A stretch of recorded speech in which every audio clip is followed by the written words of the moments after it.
We don't like it.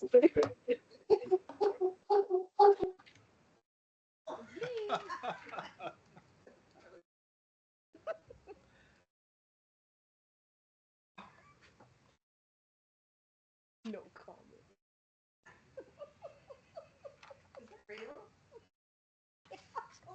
That makes it look worse.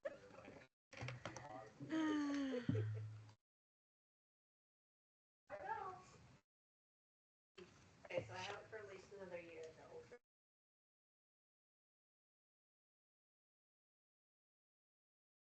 I just know sometime in the next.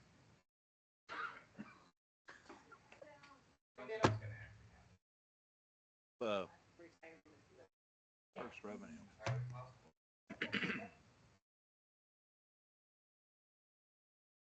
Dennis was out there.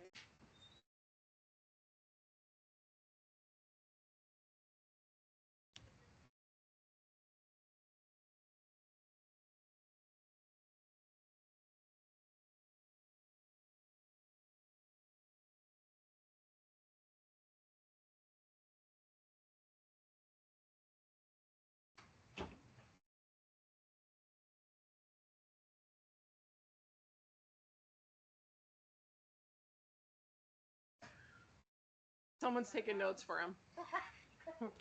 Ghost runner on third base or whatever that was as a kid. Okay, it's 1:32. We're rolling. Call the meeting to order for the special, or I guess the council city budget session. With that, I'm not going to call the roll. Tiffany, will you call the roll? Sorry. Councilman Harjo. Present. Councilwoman Workala. Present. Councilman McCarthy. Present. Councilman Sanders. Present. Mayor Sykes. Present, let the record reflect we do have a quorum.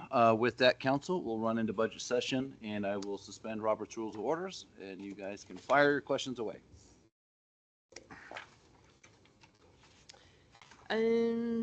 Mayor, Council, welcome back. We have dumped in the share drive the expense revenue worksheet for you all to examine. And then next on the schedule is Parks and Cemetery to address budgets. So, Miguel, if you want to come forward.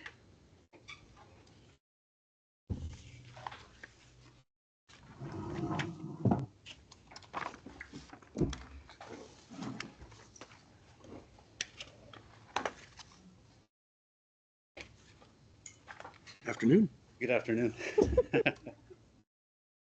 No big changes, just the biggest one was that fixing the lights over at Optimus Park. Yeah. That happened a couple springs ago and we'd like to get them back up and running, so. So, do you have the revenue spreadsheet in front of you? Could do. On page 2,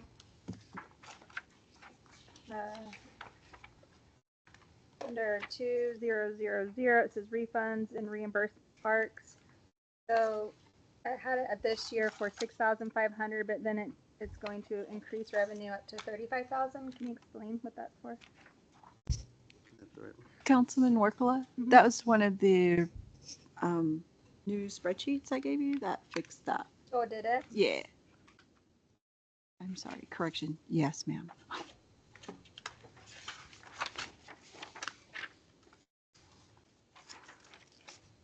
There's a typo on that one Oh. specific and sales tax. Yeah, Oh, okay. Thank you. you're welcome.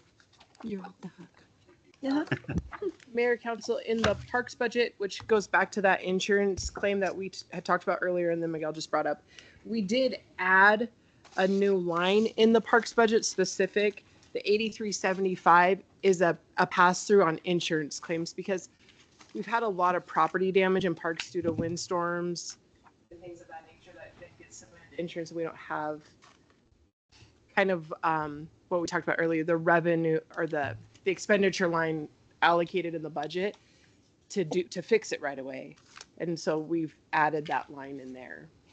So unless a claim comes in, kind of what Amy had talked about in the training, unless we file a claim and get the money and nothing should spend out of that line to repair the damages. So that's a new add. What line is that, Tiffany? Sorry about that, 8375. It's the top one on page 2 of parks.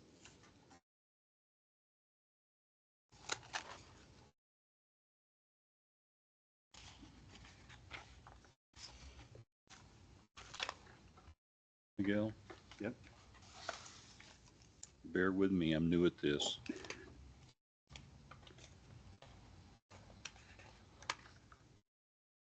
The concessionaire building at Carl Miller. Is it going out for bid this year or next year? And if it's next year, where is it reflected in your budget? So as of this morning, we're getting the designs back, hopefully, to go out to bid. We're talking with Taryn and Ted. July and August is the construction. So we'll tear down here in the next couple of weeks once they go out to bid. And what's your projected cost? Ooh, well, we budgeted 300,000, so it's talking to Ted, he thinking 230, 240. That includes the increase in the restrooms? Yeah, the restroom, there'll be an outdoor restroom and then one inside. Okay. That's the goal.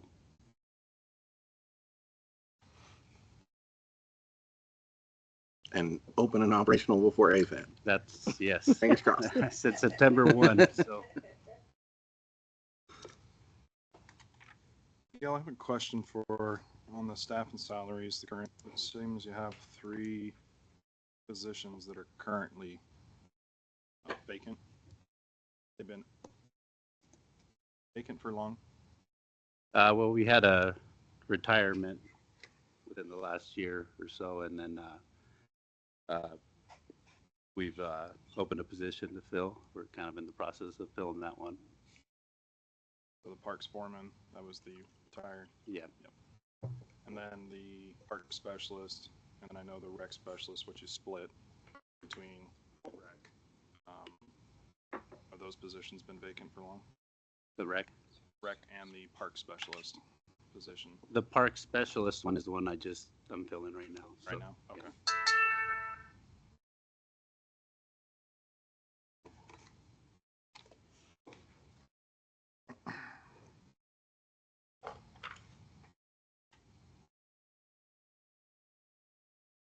Miguel, you think you got enough room in gas and oil?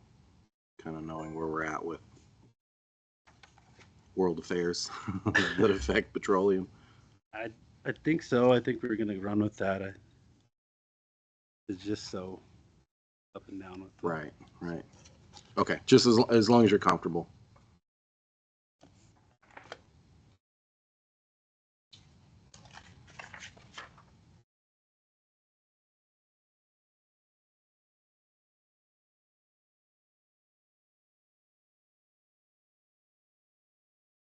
Miguel, talk to me about the increase in professional fees at 4020. Professional 41. 4100. Yeah, that was for the impact fee increase for the impact fee study coming up.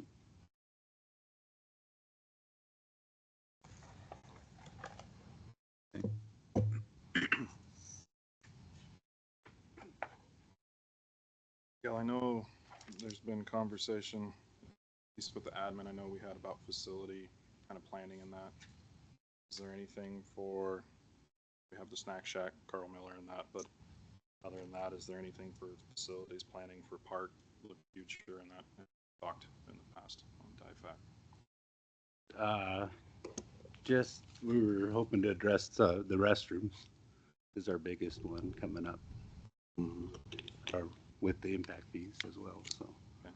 Anything in discussions regarding, parks and water conservation, xeriscape, things like that nature, facility plannings, or is that even on the?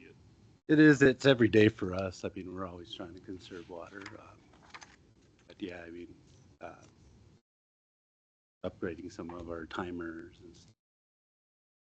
and rain sensors that have been brought up, but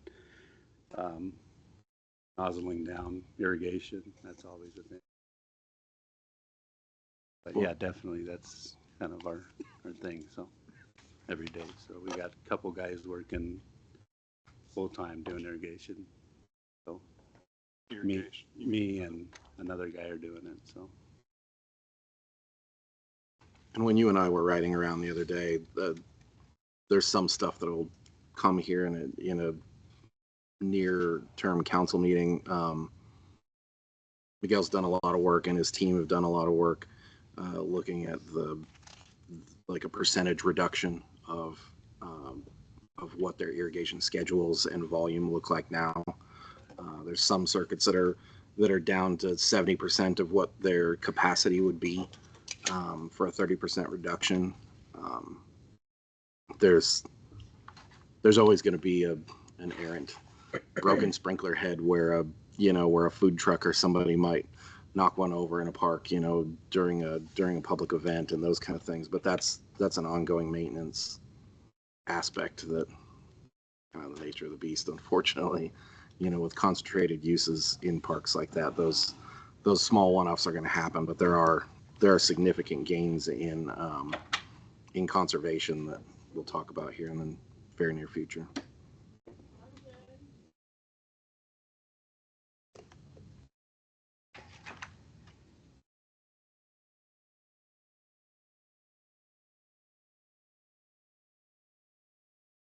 Miguel, are those lights something? Are those going to be the solar lights again, the replacements? No, they'll be it's actually over by the motocross and the big the poles. sand drag That's area, right. so, Okay, yeah, though. sorry. Yeah, I got There's power there, so we'll fix those. Cool. Keep them going again, just for the events.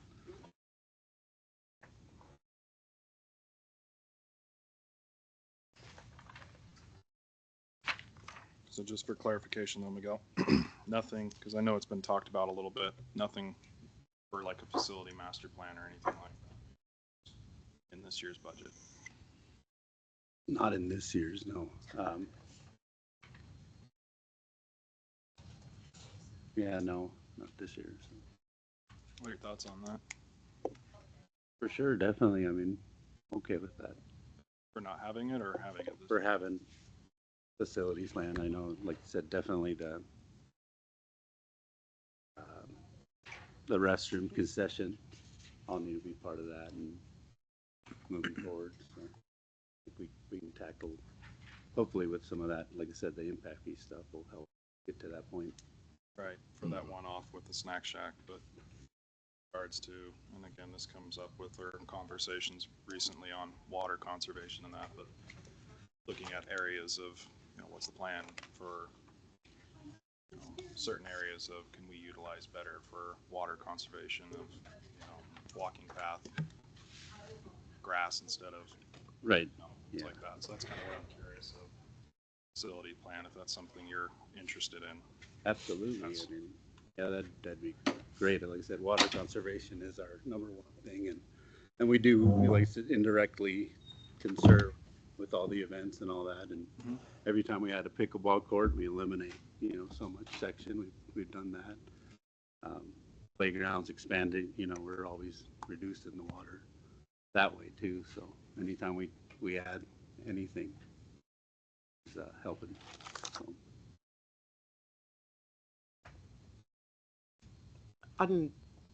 On that same conservation note, as we've worked through some of the impact fee stuff, we've recognized some of the drainage retention areas that previous administration calls them a park, and we still call them a park. However, they're retention ponds. And so some of our offer too is we actually fence them and no longer maintain them. And that would then be part of saving in water as well. Rather than being a really steep pit with a swing set in the bottom. So those things have been talked in recently in impact fee studies and over time with Miguel and working through how to conserve a little bit and the need of that many pocket parks, if you will, that we need to maintain. So. And I appreciate that, Timmy. That's something I'm very much interested in. I think that having those conversations and codifying it in a master plan is something I won't speak for this body, but I'm very interested in, and if it's getting on it for this budget, I think it's better to do it sooner rather than later. I think you bring up a great point of something that I hear a lot from constituents is why are we, grassing water in swells and all that area, kind of like what you had brought up with that. So it's great to hear that that conversation's going on. I'm just kind of questioning of, can we maybe kick this process off sooner rather than later with a facility plan and start, showing those kind of things. So again, I don't know. Yeah. Won't speak for this body, but it is something I'm very much, and if Miguel, it's something you're, Absolutely. Like I said, it would also, we'd have to find the balance too. If we don't water, we'd have to, maybe for weed abatement, increase those lines, because that's going to take chemical to, spray. or, For sure. or goats I've seen used around here Yeah. too. So Yeah, they're our friends this year. They've been helping out. Yeah. So. That one spot, they did good work. So I guess I would like to hear kind of my other fellow council members, their thoughts on looking into a master facility plan for parks with this idea of a big topic has been recently water conservation, and that's something you're all interested in. Yeah, for sure. 1000% yes. Obviously, it's not on a budget line in here currently. Question is, what would our estimated expenditure be, and what line would you pay for it under? I think those are I think it's something that makes sense for all of us. It's, if we're going to shoehorn it into this budget, just how do we get it done? Just throwing a swag at anything that's a facilities planning, or that's between 50 and 100,000. The third party out. And by all means, I think it's very valuable. I think along with some of the retention stuff is you're going to fence it. So you're going to put up powder coating chain link to keep people out and make it look aesthetic because it sits in neighborhoods. And a lot of those parks, Miguel as a staff member inherited, and you guys inherited. So we're just fixing the history of what you've been gifted. We should probably include some of that, the city buildings, because we take care of all of them. So. How many of those pocket parks do you have that go in the water retention water area? And the swells, I can think of Swells. probably about 3 or 4 at the top of my head. Even Right. I'm A lot. gonna say at Well, least that 8. are not already fenced off. None of them are fenced. Oh, they're not? As that's considered a park. Okay. Like the drainage pits, those are fenced, but those we're not titling as park property. Okay. There's a lot on the Part of south it end. is going to be both this council and planning and zoning's due diligence to abide by both our own ordinances that in a section, I'll paraphrase, gives us the leeway to deny conveyance of certain properties. We've seen that here in the last year or two with a new development that tried to convey a portion of common space ground to the city that doesn't make sense for the city to maintain. There's also some work to be done in ensuring that those drainage spaces and pocket park spaces have a minimum or maximum overlap in those things, because we have had the drainage swale with a with a swing set in the bottom, and all of a sudden that's the city's problem. So our due diligence in the land use aspect of that and defining the conditions, both at planning and zoning and the city council, to ensure that city staff and the residents are not burdened in taking care of that for the future in perpetuity when it's not in the best interest. And I think that's a good point. I know that's something that we can work on for future. And I think it's coming back to, I would like to see a plan that we can come out and say to the citizens of Mountain Home, this is what our 5, 10, 20-year plan is for it, and actually have it some there. I know Tiffany talks about the work you guys do, and I know it's great work. I would like to see a comprehensive plan that's there so that we know this is the thing and this is what we're tracking to do.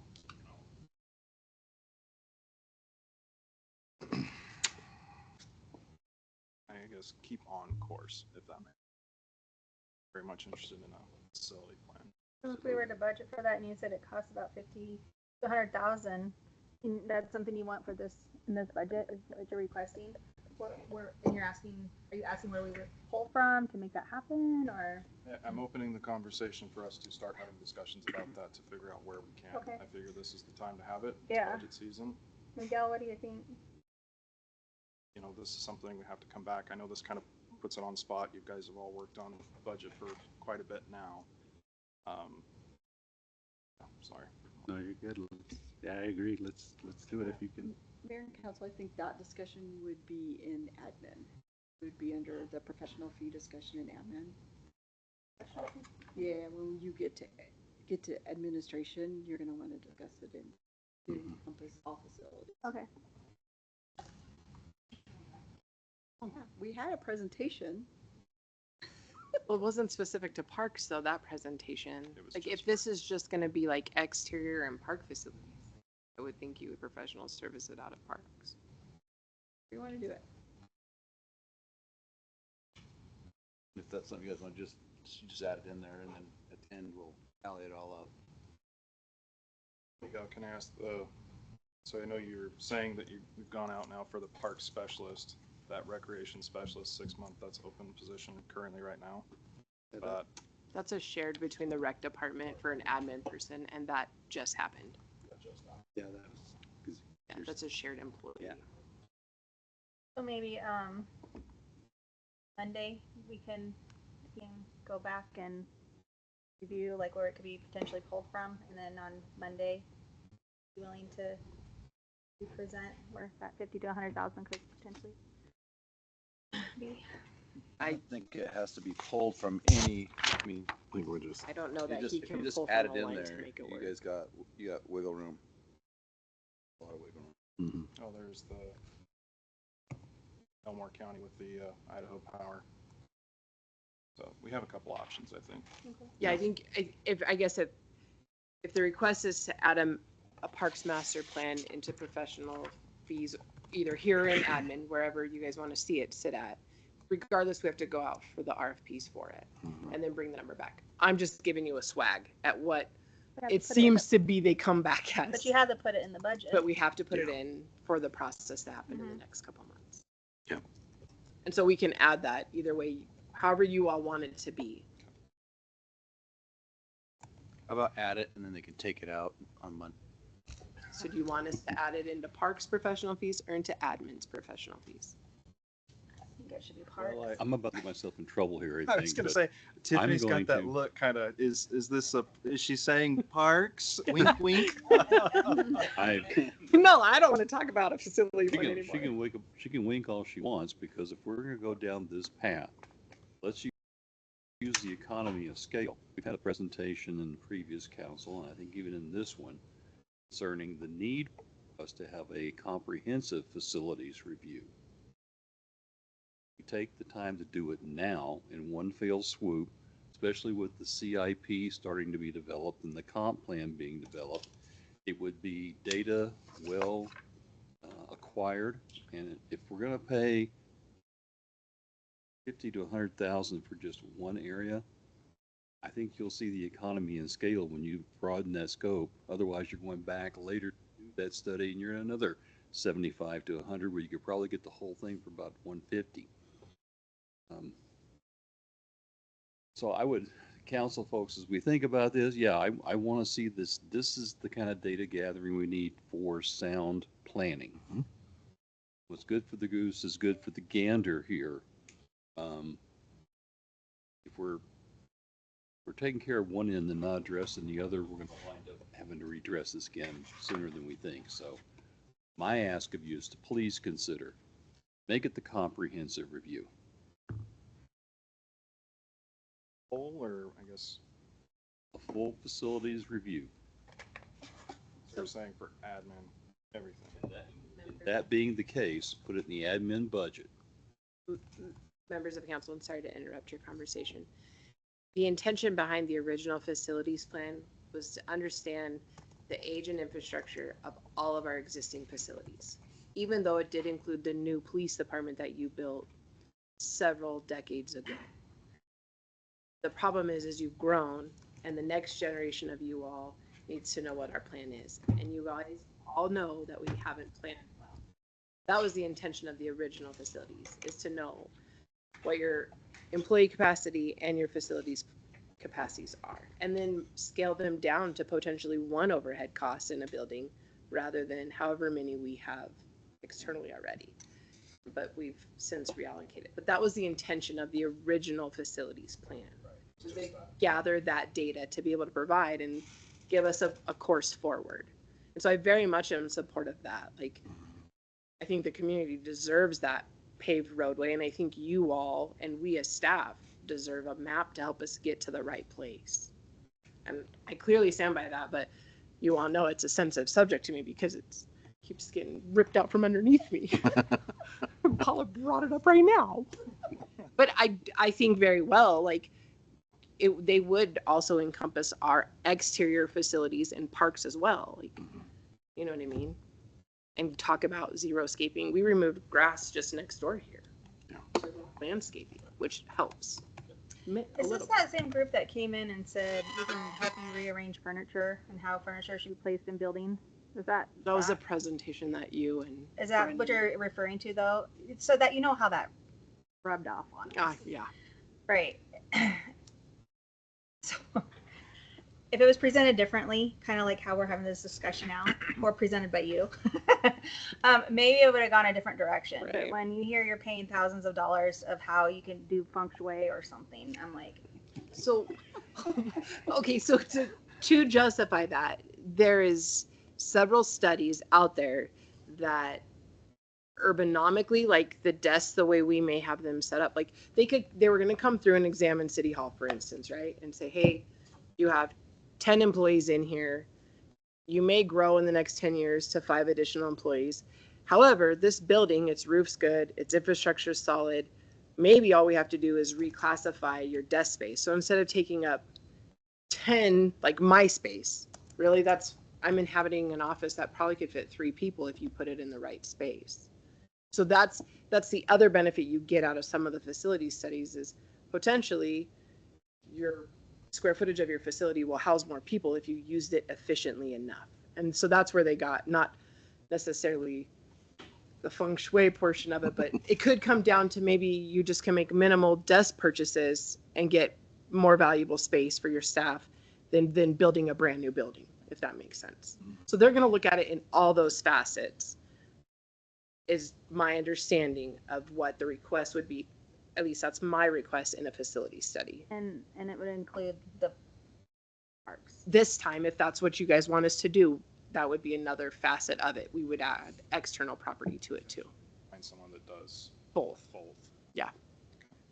Well, I'll just say that since we're on parks right now, I'm very much that I would like to see this fiscal year a comprehensive plan for the parks, which includes all the concerns that have been brought up about water, but also, what are we doing in, for example, like if we had Carl Miller with the snack shack, I know that's coming out this year, but these pieces of, we're looking at the parks, I remember with Railroad Park, when that started, there was very much the consultant had come out and asked the public what they would like to see in it, and they were buy-in. To me, I think that's what I would like to see for a comprehensive plan, is bringing the public involved, getting a consultant in here so that we have a 5, 10, 20-year plan.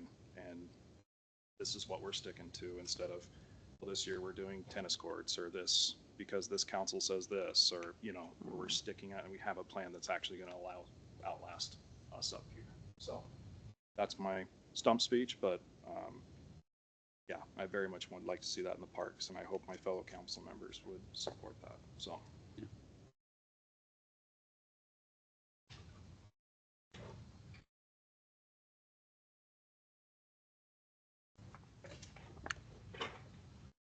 And then we'll get to the admin. Yeah, no, I'm just making note. Like, so I just so I captured all your thoughts, Councilman McCarthy, is water conservation. I put playgrounds. Yep. So amenities within the parks, a consultant, public outreach, and then at least a 20-year plan, like max 20, somewhere in there. Okay, perfect. Okay. Any others that you want in that? Bathroom, facilities. Well, the facility portion would be okay. Facility structures. Scheduled for impact fees for every year. Yeah. Okay. Perfect. If you can think of something, just let me know. Thanks, Miguel. Cemetery. Is that going Hey, John. Tiffany, is that going in parks? Or? We'll decide once we get to admin how it's gonna go. Yeah. We may just gobble it all in one and worry about it. And maybe Clearwater has somebody they consult with for parks. Right. Yeah, well, and Jace will be out tomorrow, so we'll pick his brain on it tomorrow. I don't have anything for cemetery.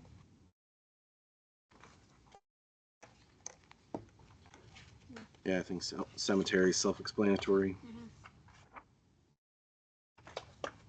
Next.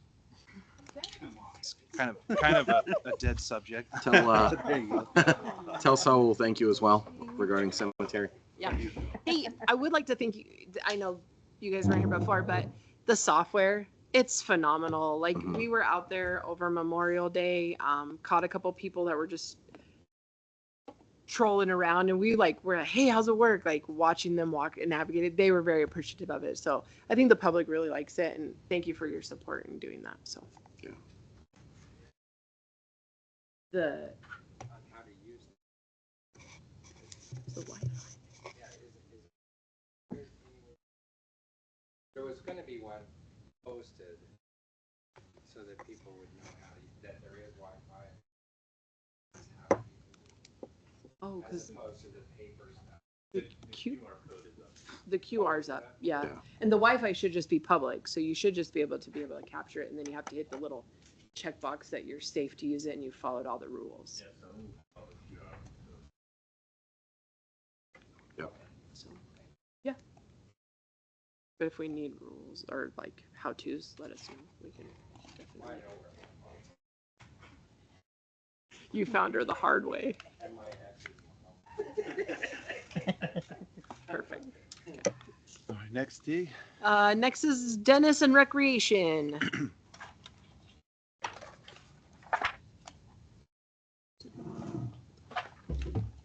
You're welcome.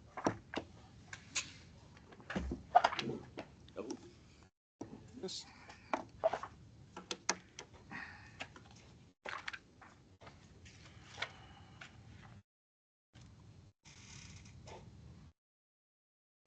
Dennis, thank you for itemizing meeting travels and dues, like exactly what you're going to use it for.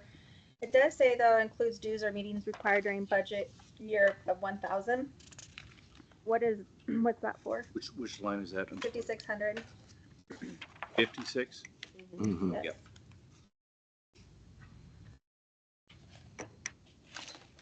So those meetings are, Elmore County is part of the Southwest District of Idaho, which we just end up moving to there. And they have meetings several times a year, call them brown bag lunches or whatever. We hosted one last year. What about the line below that though? So I see that one, but then it includes dues or meetings required during budget year, another $1,000. It's the last line. Did that get updated? Same sheet I have. Okay. Do you have Southwest Idaho? And then, Yes. yeah, she's asking about that extra $1,000 you have listed below there. Like what other dues might it be? Just each, myself, Bree, and the two rec coordinators, Brianna and Trevor, they have to be members of, so we pay their dues to be part of the Southwest, or part of IRPA is what we call it, the Idaho Parks Recreation Association. So that's 3,000, right? The annual IRPA. No, it's total. It's about 300 and some dollars per person. Okay, gotcha. That would be the membership side of that, and then the conference that they go to. Yes. Has That's its the cost. 3,000. Yeah. Okay, gotcha. Thank you. Dennis, can we talk about your revenue projections for a minute?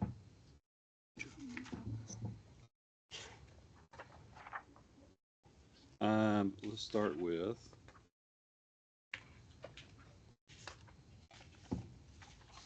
swimming lessons. That's the actual from 24-25 was just under 24,000, and in this year he went to 30 but you're projecting a $15,500 increase in 1 year. That's a pretty substantial jump from 30,000 in the current year. Is your revenues actual going to hit that 30,000? So I am looking at the possibility of increasing the fees. And currently in swim lessons, he projected 30.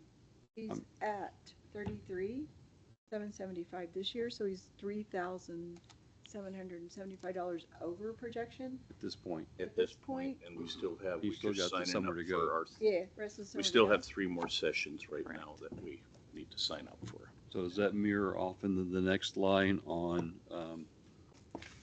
the 4900 when we're talking about open swimming pool passes? There's about a $20,000 projected increase off of more than the prior year. So You're at 35 and you're looking at 55,150. So we were, open swim. yeah, our open swim. So he's currently sitting at 23,608. He's like 11,000 to go. The projections last year were based off the pool being closed for several years. So he's actually doing really well, and he's coming in over projections. With a significant amount of the swim season still ahead of us, too. Oh, yeah. We haven't got to 4th of July yet. Yeah. You're not even halfway through yet. Right. Yeah, and concession sales, the same thing then. That is the 360,000. He's currently at 3982, and he has 2,500 to go to get to the end of the season.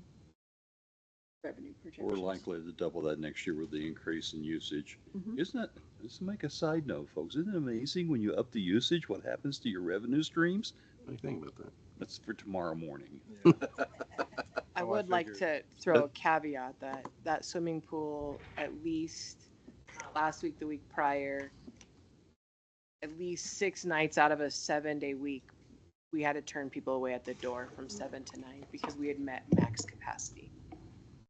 So you truly are serving your public at that venue. What's the, just fantastic. offhand, what's the max capacity? We take about 300 in the door. I think we were able to bump it to 350, so. But that's like, even if you're not a swimmer, we're counting it. Yeah. So, yeah. It's kind of fun if you want something entertaining to do in the afternoon, go watch the young cashier at the counter. He's got 2 clickers and he's counting the people coming in and the kid coming out. And then he's like, wait a minute, you've been through twice. So it's kind of fun to watch them. So. Dennis, did I hear you correctly that you were saying you were considering raising It's just something that I'm gonna propose. for open swim or swim lessons or Swim just lessons. everything? And Yeah, I know this has come up before, and so I'm not it trying to has put come you on up the before. spot. It's nothing that I was hoping to send a memo out to you guys to. So is Then- this reflecting, sorry, I'm sorry. Councilman Summers, so are these projections for revenue for next year, you're basing that off of the current, right? Yes. Not what you're Correct. potentially, okay, just want to clarify. So- The 05-375-30-00 did not have a couple of years worth of budgets. We brought it back in this year, but then you're projecting less. Is it just not being used, the ready, set, play? Or is what's the rationale behind the decrease in revenue? Sorry, which, that was ready, set, play? Yeah, Yeah, the the 05-375-30-00. 30. Yeah. So we get people that donate to the Ready Set Play program all the time, but we're not getting a ton of people that are coming in asking for the use. You know, advertise it and whatnot. So you're adjusting based on use? Yes. Okay. That's my revenue questions. Hop over here to, For Discovery Preschool, can you tell me more about Discovery Preschool? Revenue or expenditure? Just in general, what it is. So, Discovery Preschool is a program that is run by 2 gals. It's kind of like any of our other programs, they've proposed, you know, have brought in, said, okay, we want to have these programs, the Discovery Preschool, we want to charge this much each time to each person. We'll limit it at this amount of, you know, people. So they end up taking 75% of the revenue. We take the other 25 for administration costs. So they So it's kind of, it's a pass through, I guess, is what it is. so they use your department for administrative purposes, Yeah. and that's it. And Yeah. you take the 25%. Yes. But otherwise, it's much an independent Yes. on its own property, its own. No. No. It's on city property. It's on city property. It is on It's a city. city-owned building. Just redid the parking lot, the asphalt, right? Last year. I think it was last year, yeah. Years ago, that specific line was captured in the individual program line, so it's all encompassed into one. And to ensure was paying for itself and its instructors truly, it got broke out into its own lines to make sure that it in fact was a break-even line. So I think we broke out a lot of those lines. yeah, and that program specific is that capacity and has a waiting list every year. Yeah. Do you feel like with concessions, thank you, it looks like they are paying for themselves as what it sounded like. Do you feel like the price of concessions is good for who's attending for the kiddos there? Like, because when I think of okay, when you go to the movies, it's not expensive to go to the movies, but it's really expensive to eat their popcorn, right? And so I think, well, okay, we keep the entry fee low at $2, but then what's our concessions looking at? I guess I'm trying to. I think they're paying 50 cents for some items and selling it for $1. You know, Yeah. so our highest sale in there is like $2 right Yeah. now. So it's not. And then my son will Way take it out and of sell line. it for $2 on the street corner. No, I'm just kidding. That's a joke. Like, I wouldn't put past him. Okay. But do you see what I'm saying? Like, because you're thinking about going up with rates. I don't know. Is there other ways we can maybe increase revenue on? Yeah, so like, and Dennis can tell you the methodology on like if he buys a box of Fat Boys at Walmart, which was an example I gave several weeks ago to you guys, we're gonna divide that by the 12 Fat Boys and round it to the nearest quarter for the kids. Is ultimately what we're doing. Like, we're not trying to, and they really limit the sales, so it's kind of like chips, because if not, you end up with an overabundant amount of things, and then those don't sell. So they're pretty cognizant on what they Yeah, buy.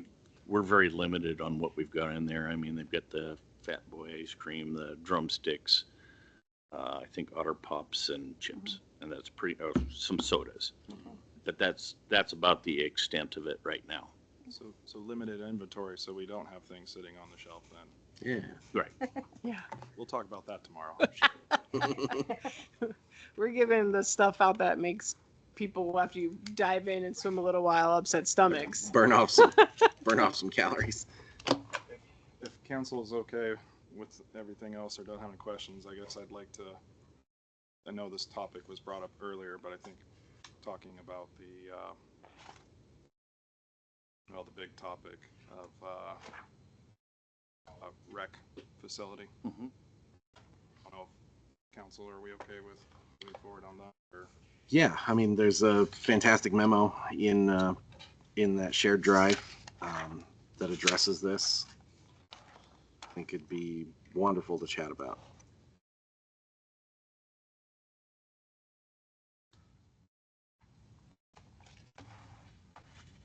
Have you seen that? In here, I glanced at it.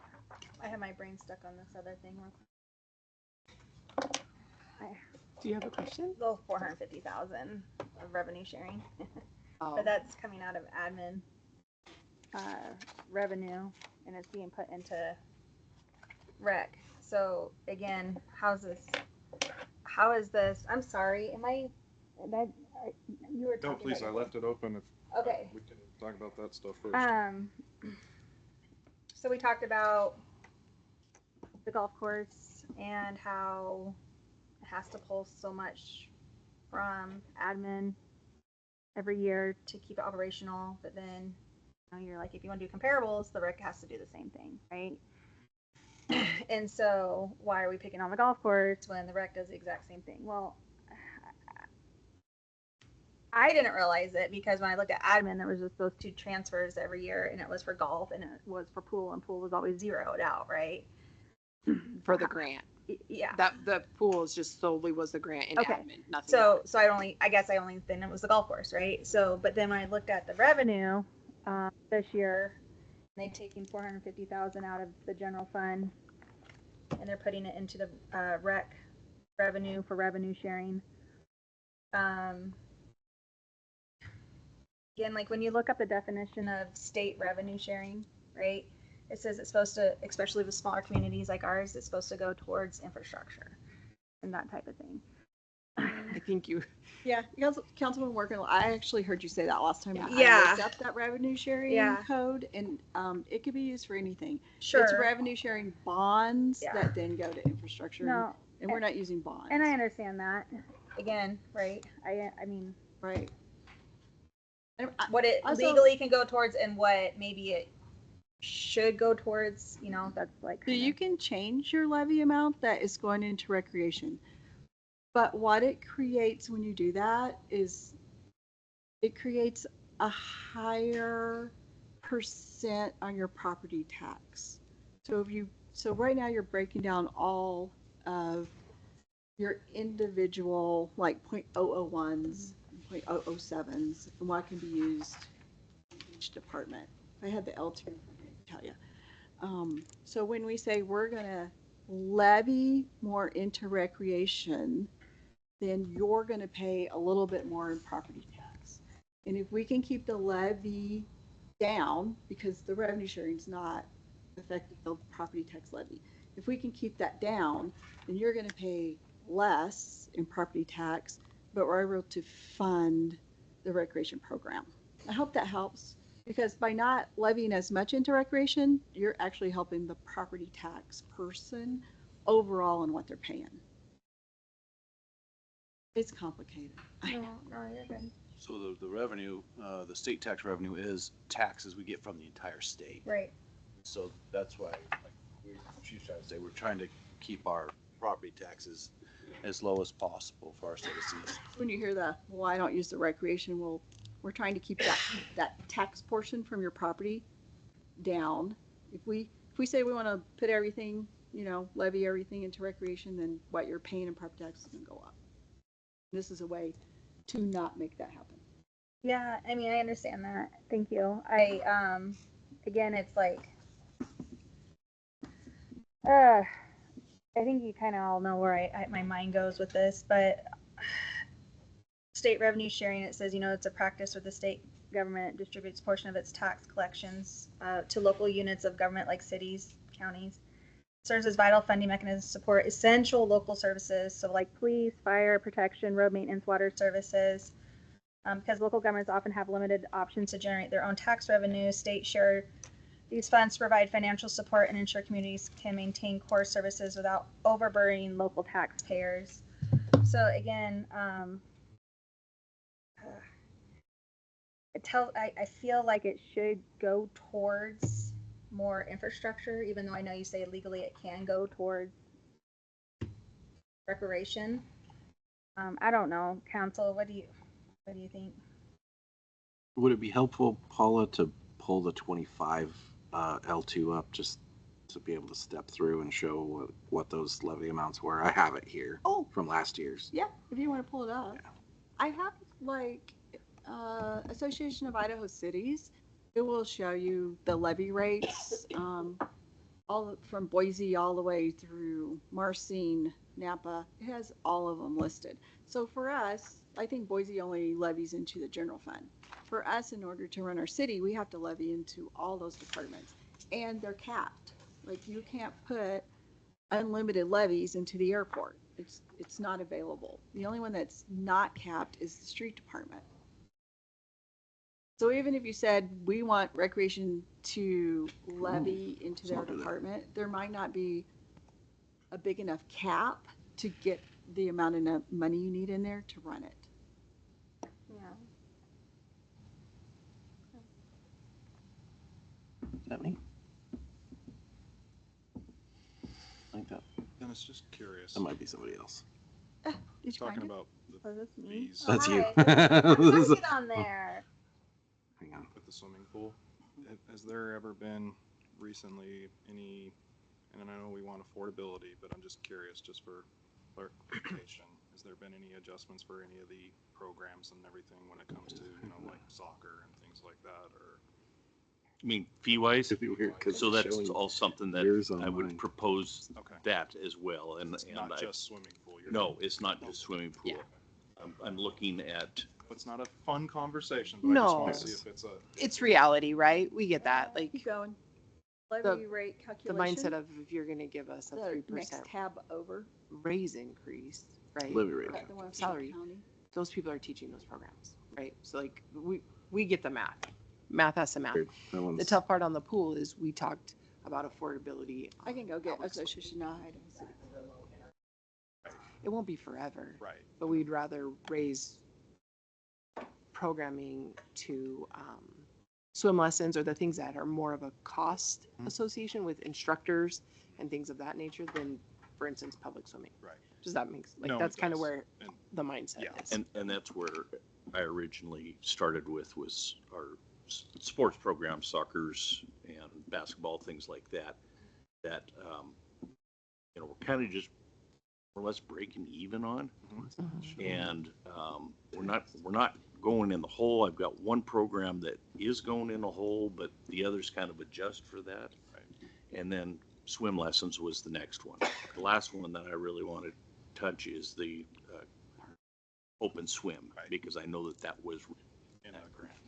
No, and I understand that. I just And I did look at what other cities are charging. charging for some of that stuff, and Mountain Home is by far the lowest amount. Well, and I know that's kind of what I'm just curious for clarification and Yeah. the public knows, because again, if it's, I think it's kind of the same line that Councilwoman Werkel is bringing up, if we're raising golf fees and everything, are we raising also in rec and all that? So that's why I'm curious. So it sounds like something's coming, at least. Okay. And even though you said you weren't going to raise it for the grant, that's not indefinite. No, Yeah. I just said that. Okay. Okay. But to be honest, you opened a brand new pool that had been closed for 5 years, and now you Sure. want to run the rate on it. Like that's not cool to do the public either. Like, No, but yeah, I I'd just like without a doubt, yeah, we're not going to sit here. The next people can make it $20 to get in. I don't know. You know what I mean? Here's the AIC. When do you think want we'll another see that, page? Dennis? Yeah.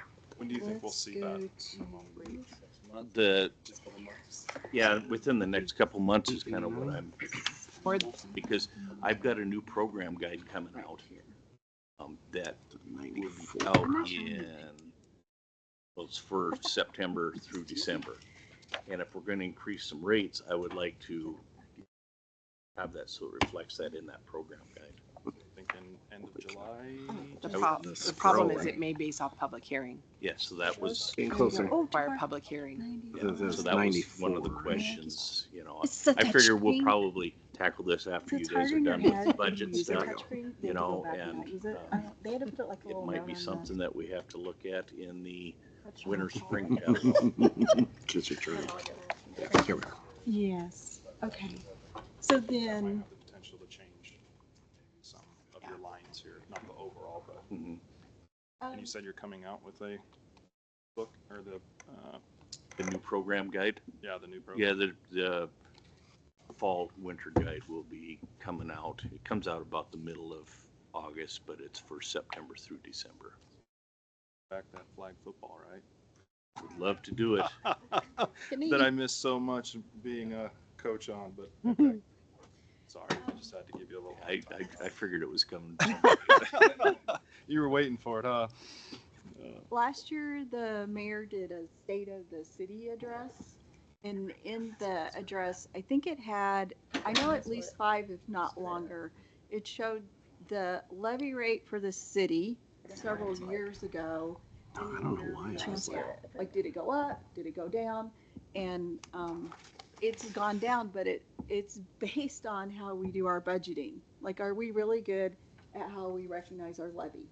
So we're doing a great job, and when it goes down, the amount that we're saying the property tax holder is going to help pay for goes down. I know people will say, well, my property tax went up.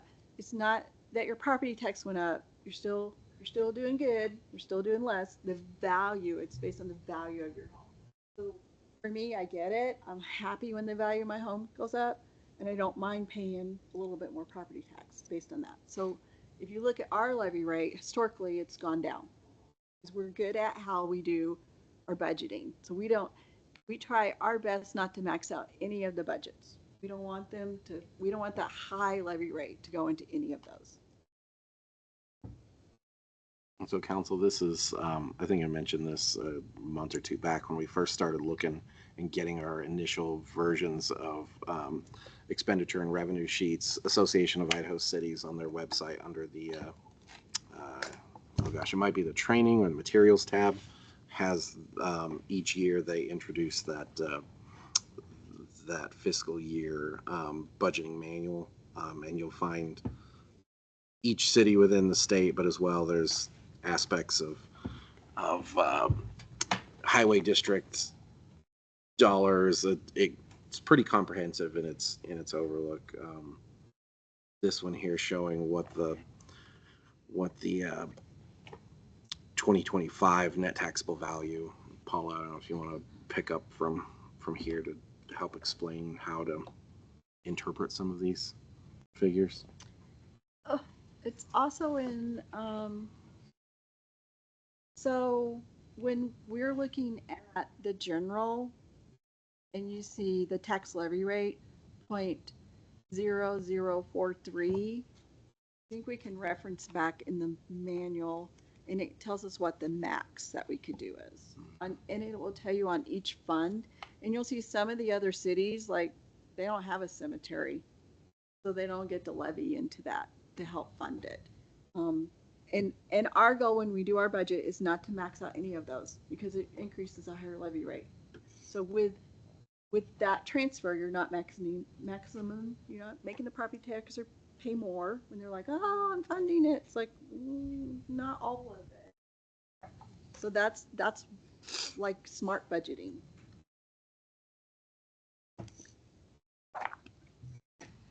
Find the max.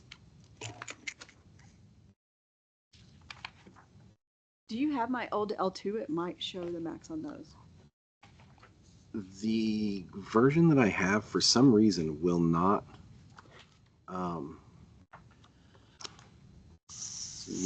come up with that tab for some reason.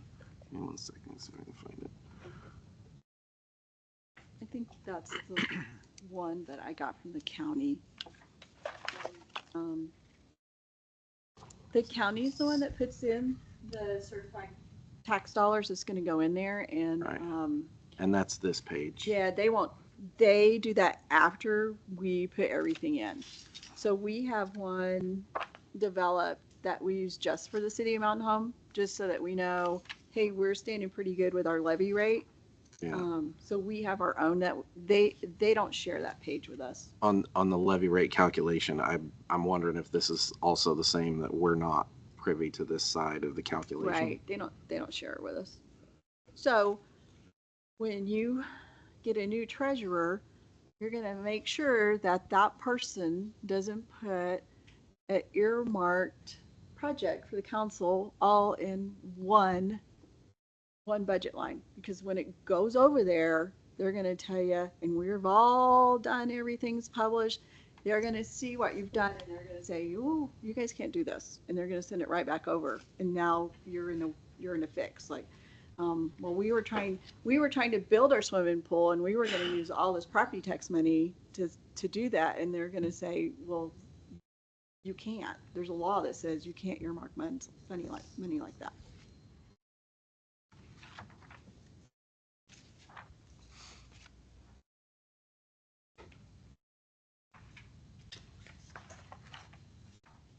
I can go grab my other one, or I could probably send just that one I use to you, and then you can pull it up. Will Sure. that work? Do Yeah, have it if you in the want to shared just folder? email it real quick or drop it in Yeah, shared. I'll just email it to you. Thank you.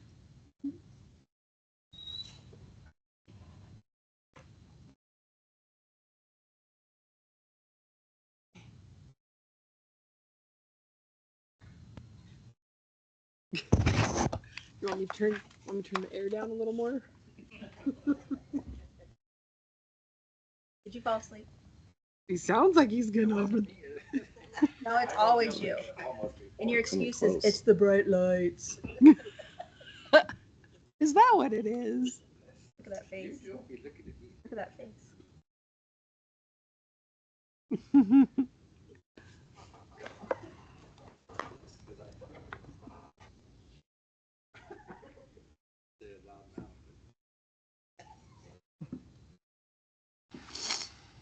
While we're waiting for that, are we okay with maybe going back to the, just so we don't have the awkward silence on. That's good. What? The silence for everything. Yeah, I have your memo pulled up Yep. here. Okay, so it sounds like St. Luke's is taking back their building. They are going to take that building back at some point. They have not, they've given us everything from 6 months to 5 years. Oh my And goodness. So I approached them, well, maybe a month ago, and they said they would have an answer for me in 2027.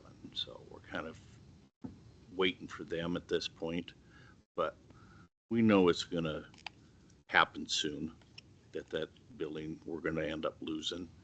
And so my goal, and I hope to think that the rest of the city's goal, is to work towards building a rec facility and hopefully being able to maybe have it going and even done in 2030.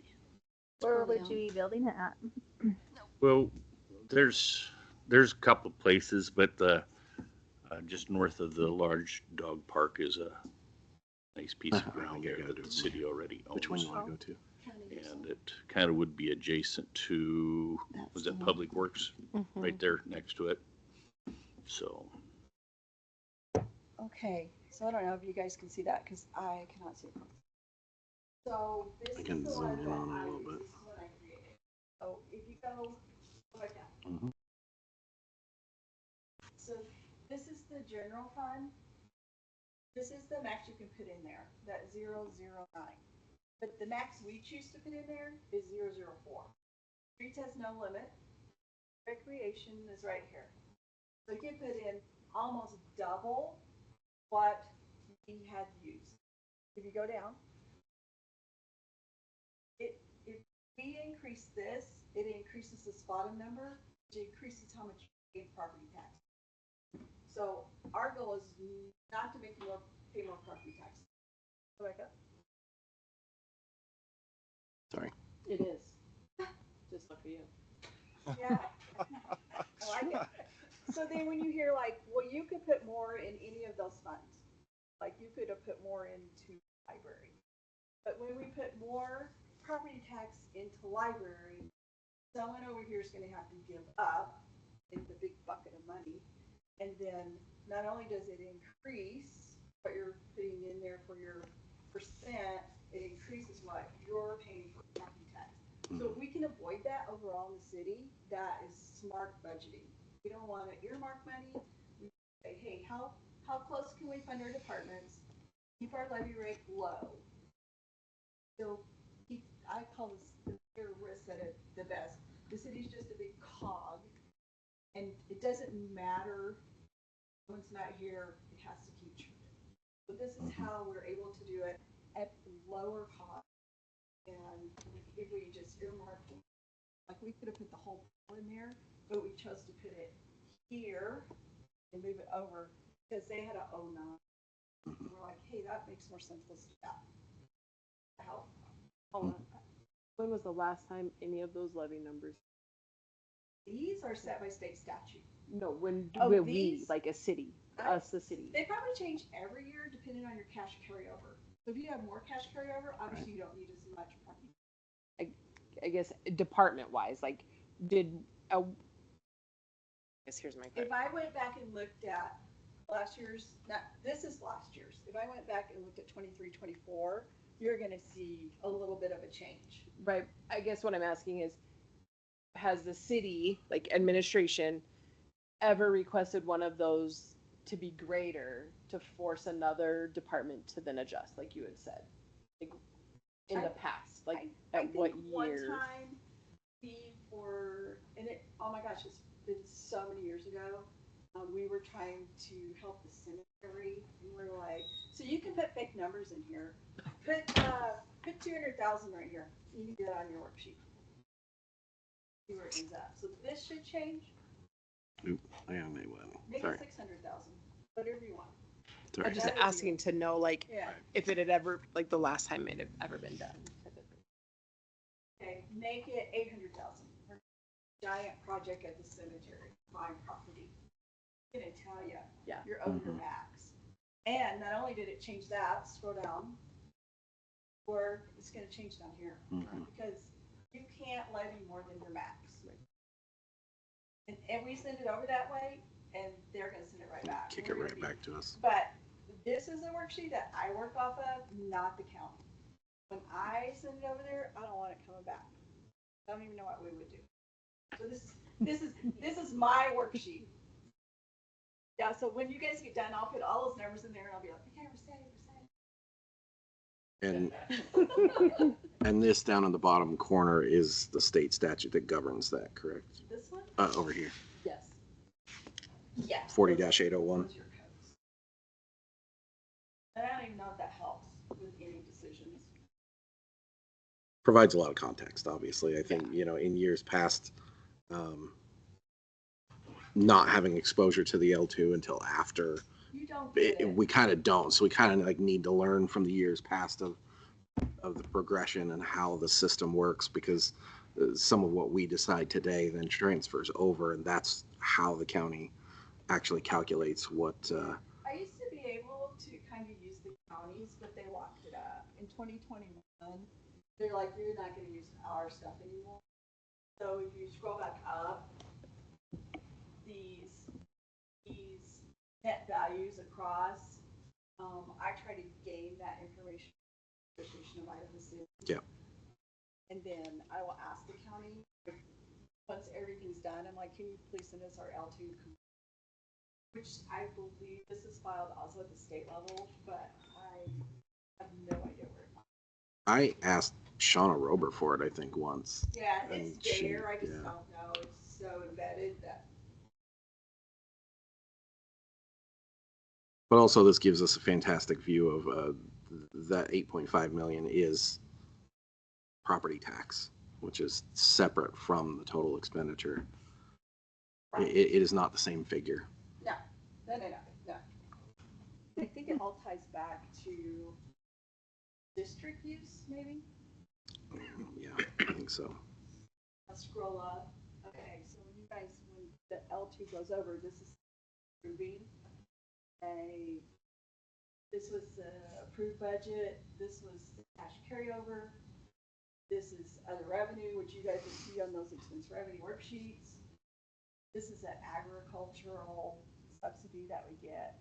And this is what we're gonna, as our property tax levy for just the general. So just go down. Everything has to balance across this way also when it goes to that. For me, I work into it backwards. Yeah, I mean, not being provided the data up front, you kind of have to back into it. Right. I can tell the mayor's had enough. I've sat with you for 11 years now, my friend. Thank you for that, Paula. Oh, you're welcome.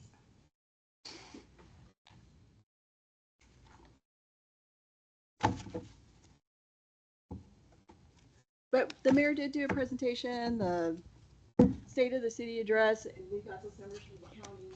And we were able to say, look, our goal is for people to pay less property taxes, and that's what we're doing. Yeah, when we took, it was like 1,200 per 100,000 back in the day or something. And now it's Oh, it's bad. like 500 or something now? I know that there were people that were comparing us to Ada County and they brought those numbers in and we were like, it was prior to COVID, but it was like, that's what it takes to run the city. Now we're able to say, hey, we're able to run the city. We're getting more property tax, but we're not passing that on.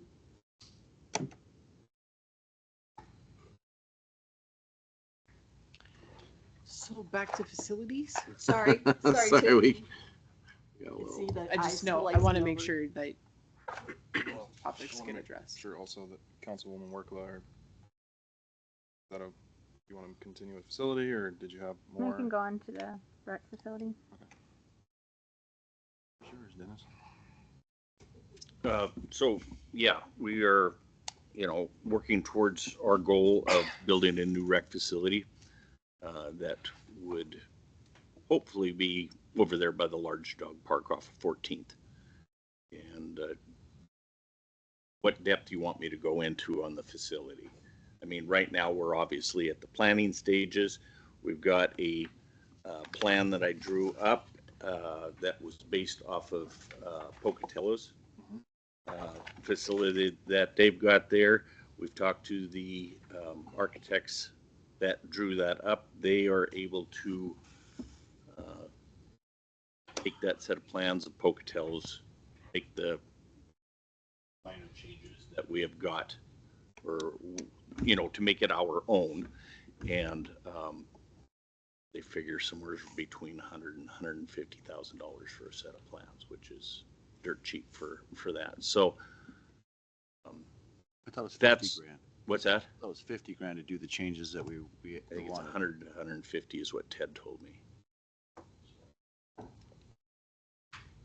Curious. So that's the stages that we're at right now. We can't really even move forward with it until we obviously have a working set of documents that we can then start breaking it out and sending things out for bid to figure out what this facility would end up costing us. There's nothing, I didn't see, missed it. There's nothing in Rex right now for that plan, correct? Or No, we don't have any kind of a budget, I guess, per se. I just wanted to double check and see if there was something I missed.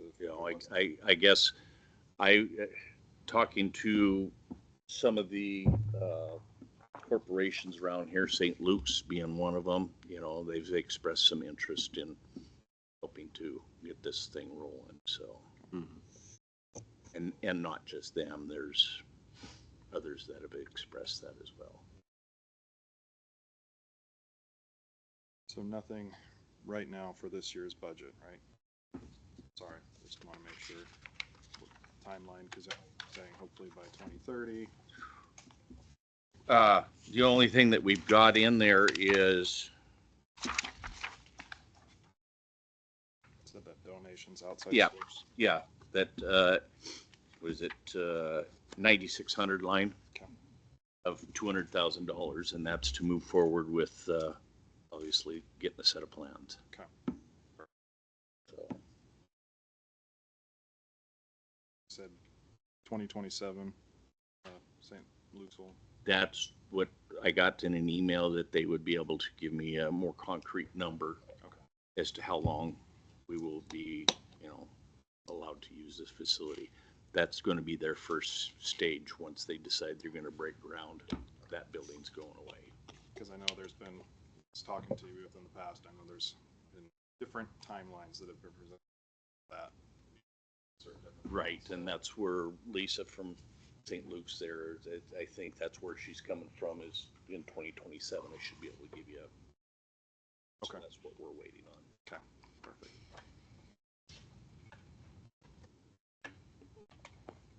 And council, just so you're aware, like Dennis's memo when he provided it, because that uncertainty window, like that existed when I was in rec. And so at some point, you kind of got to decide to move forward on our own. And our community deserves us to do that. And so again, it goes back to the facilities plan we talked about before. And like when Dennis had me proof, I was like, we need to just pick a date and say, this is where we're striving to get to by 2030. Hopefully we can have something on our books, and maybe that building's still standing in 2030, but we've moved on without it, so to speak. So Dinner. So I asked Paula for revenues with comparison to budget for the past 9 months from October 1st of 2025. And she put it through the end of this month, June 30th. And it shows that the year-to-date actual of revenues coming in is 812,000, a little over 812,000. But what's been unearned, meaning money that still needs to come in, is 2.8 million. Councilwoman Workla, I think some of those were grants projected in there. Yeah. Is it? Oh, gotcha. Okay. Lean Okay. into it. lean into that, Mike. I was like, that's a lot to get in the next 3 months. No. So you have the ICCU co-op and the PSCU co-op. You could do another class.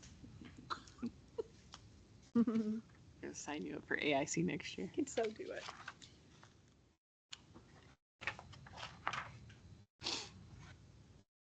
Do we have anything else for No, I don't. for Dennis today? No. Dennis, thank you. Thanks, Thank Dennis. you all. Appreciate you. Appreciate it. Yeah. Thank you. Okay. I'll take it all. Thank you, Dennis. Okay, so congratulations, council. We are ahead of schedule. Good job. Okay, so do you want to jump into admin sanitation? And I check off prefer our morning? I'm not wearing the right You shoes don't to wanna jump jump in it? into it. Really? You don't got your fins on? Sanitation, You got your flip flops on. Okay, let's head on in there. And then I guess before we jump in, do you want to keep moving through the other infrastructure ones to check off? You want me to shoot Chris a text and free up something out of the after? Like, do we want to talk streets? Is there one specific? Water? Wastewater? Fiber? I think having Public Works in one session might be best. Tomorrow, yeah. You want to do that one tomorrow afternoon? Perfect. Okay.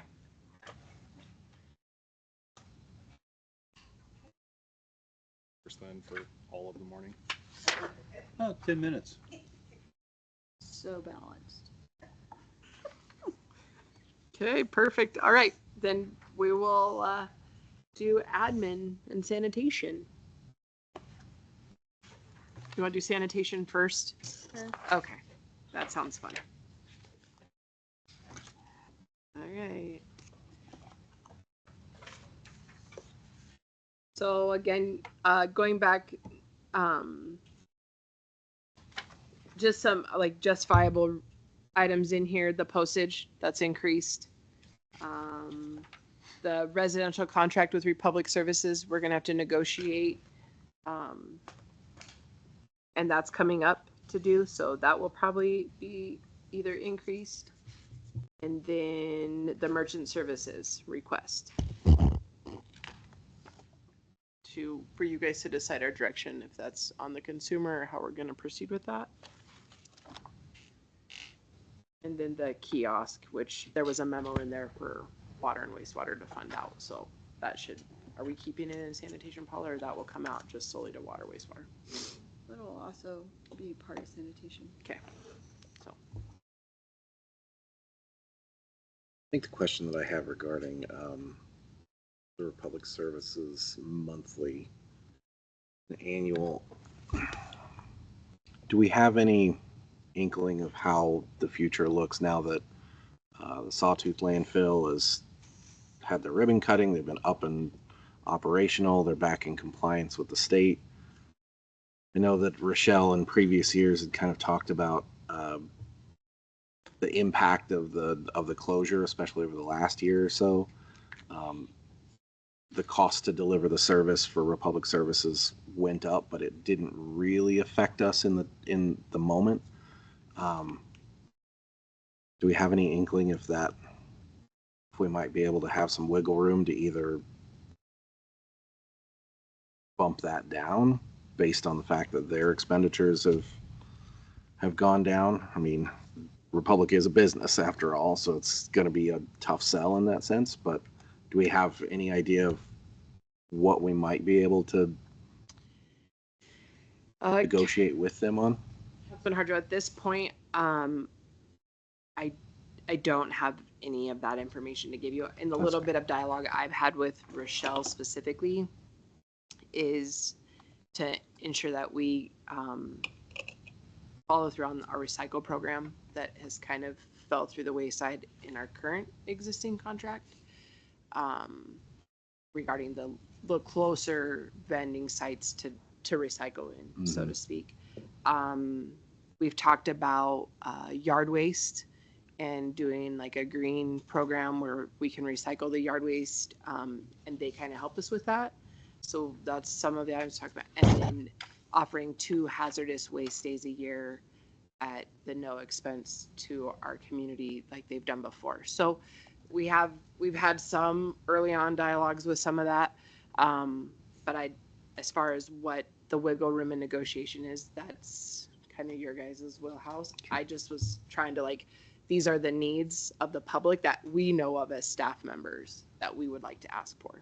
Yard waste is a big one. Yeah, the yard waste is a big one. The extra hazardous waste day would be massive. Well, if you can get to a yard, and I don't know why I like garbage. It's weird.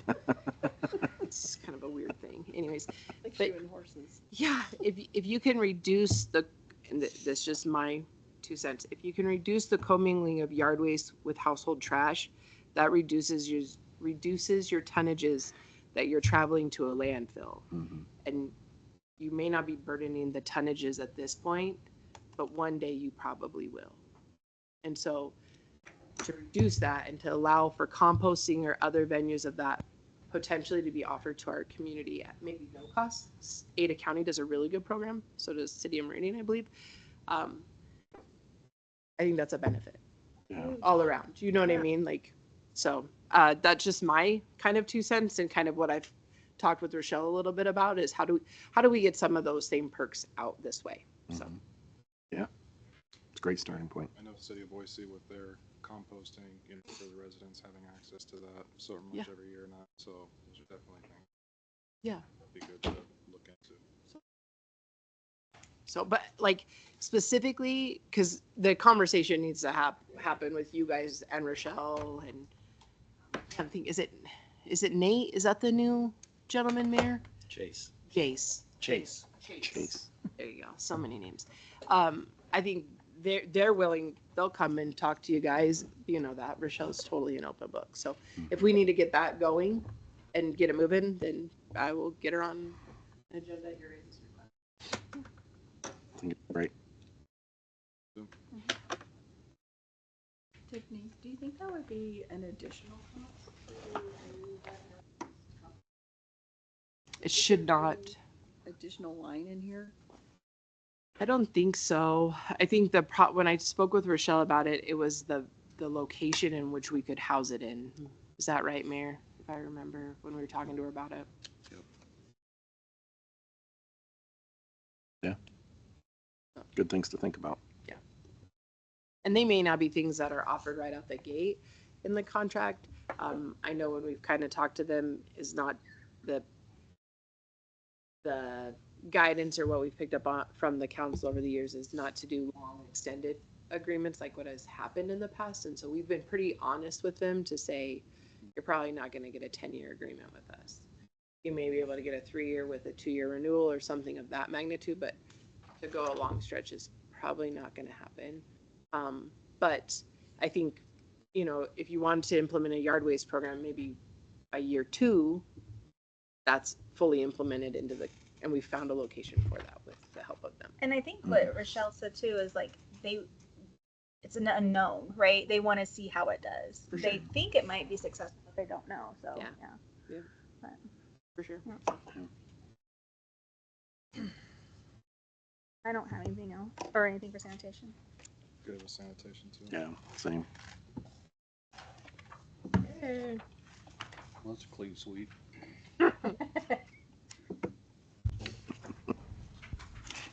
Trashy about it.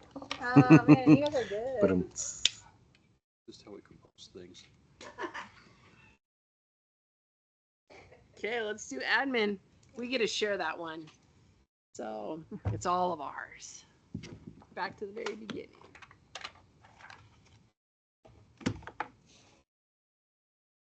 So I did bring two gentlemen in here that get to explain some of their sections of it because that's, again, a shared budget that I don't always get to sit in the hot seat for.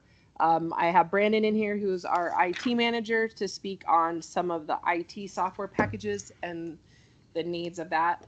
And then as well as any other questions, other city department wide, which you guys have saw, they've had to increase some of that due to market trend and things like that. So Brandon's in the room, and then I have Dale King, our economic development director. He had some training requests that gets absorbed into admin as well. And then he's here to talk about the and they both put memos into the shared file as well, but to talk about the rail and the airport expansion and kind of that economic driver that we probably should be looking at, or at least budgeting some money into, but we're going to leave that up to you guys to decide and provide us guidance on. So I'll stand for any questions, and you two can come to the table. Tiffany, you said that memo was dropped. Which one? See a spreadsheet for economic. So that's Dale put all this stuff into a spreadsheet format, and Brandon has his own folder with all sorts of memos and data in. It's called IT in the shared folder. The one that's labeled master memo is the one that has like all of the stuff in it. Everything else is just like supporting documentation in case you want to look at it. Okay, perfect. But we'll stand for any questions you guys have.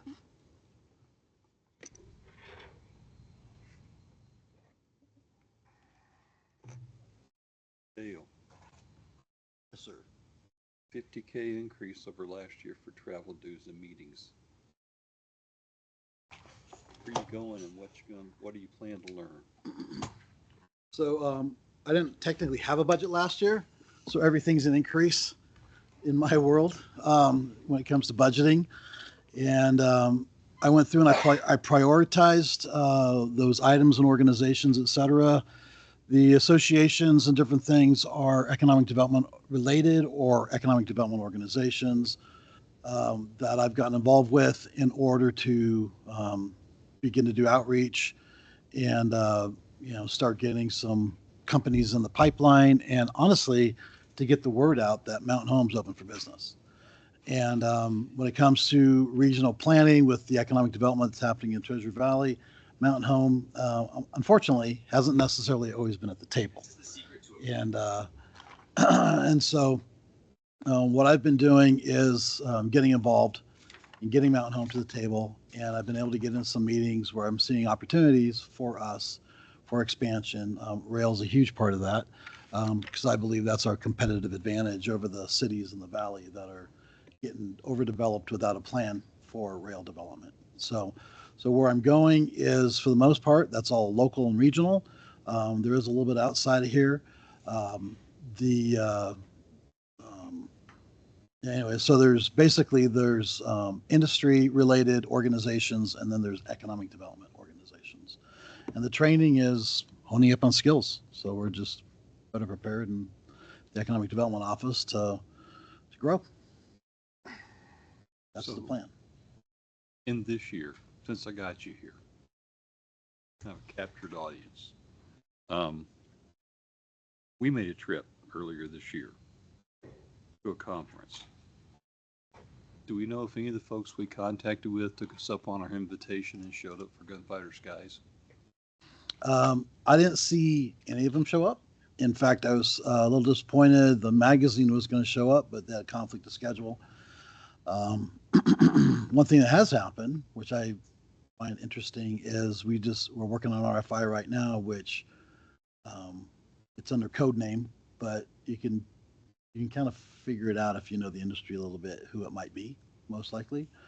And I'm pretty sure that, I think you and I both had drinks with somebody from that company. And we'd made that connection. And so that's the value of doing those events and getting in the room with those people, because that business is relationship.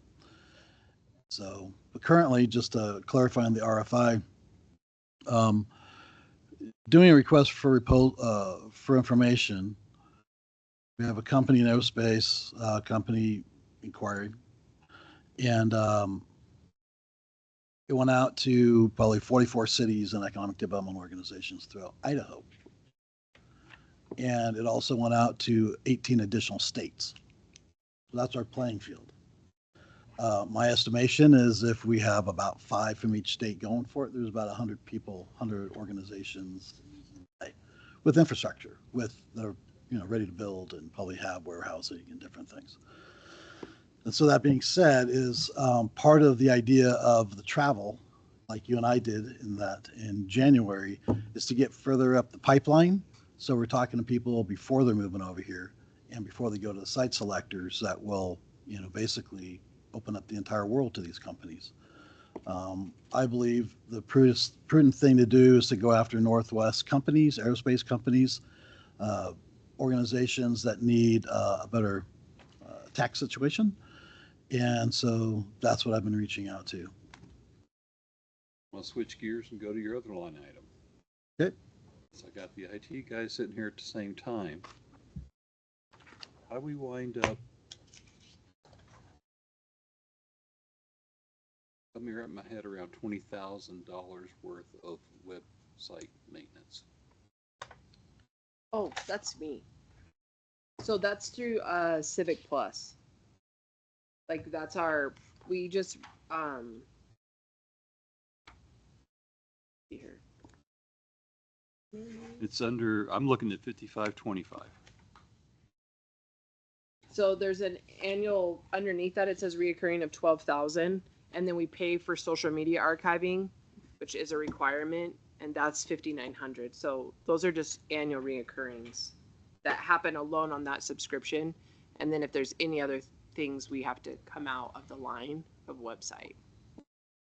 Like for instance, 4Up, that's the golf one. Those are some. So it's just unfortunately between two economic development lines. Yeah. I don't pick association. My apologies. So, yeah, hey, I know what that meant. Yeah, I tell my kids that every day. Unfortunately, I don't pick the numbers on the side. So yeah, it's not their real wheelhouse. So sorry guys. Oh, well, never mind. Dale, you said that the travel is local and regional. Yeah. Can you give me a little bit more of a? Well, when I say local, it's typically Treasure Valley. I'm just running down there for meetings. And beyond that, sometimes it's Twin Falls or not Post Falls. Well, sometimes Post Falls, but when it goes beyond that, the local regional, what I would consider local regional, really I'm looking at the Northwest I-5 corridor where a lot of these companies are, Eastern Washington. So your spreadsheet here, Mountain Home Economic Development Excel spreadsheet, is this all the future places that you want to try to hit? Yeah. These events? Yeah. Okay. What I was doing this year, Jenny, was trying to capture, the budget the best I could, since we were kind of working from scratch. So.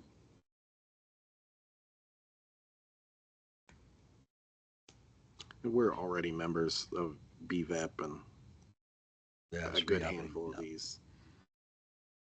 They've been a great help, for sure. And I'm on the AIDA board coming in this fall.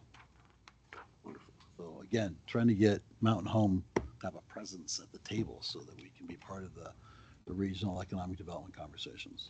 Well, Pacific Northwest is, you're not wrong there. I mean, I lived in Kirkland for 12 years. Oh my gosh, yeah. I was stationed at KBLM for that many and Camp Murray and stuff. So I understand. Companies are actually right now leaving because of the tax base and stuff that's going on right now. What's Starbucks is even, I think, leaving. Right. Right. You would never think that would ever happen. Wild, right? But yeah, So I know what you're hitting the right spot. I just hope, I mean, everything that you were just saying there was very cryptic because I know you can't close, but I just really do hope that something comes out of Me it. too. Yeah. And thank you for itemizing all this so there isn't like the surprise hits throughout the Oh, yeah. year. And Oh, it adds up. So it adds up. I'm like, I was going through the list. This year I was "Holy like, you're cow." done. No more. I hate to be the bearer of bad news, but we didn't budget you to do this anymore. So.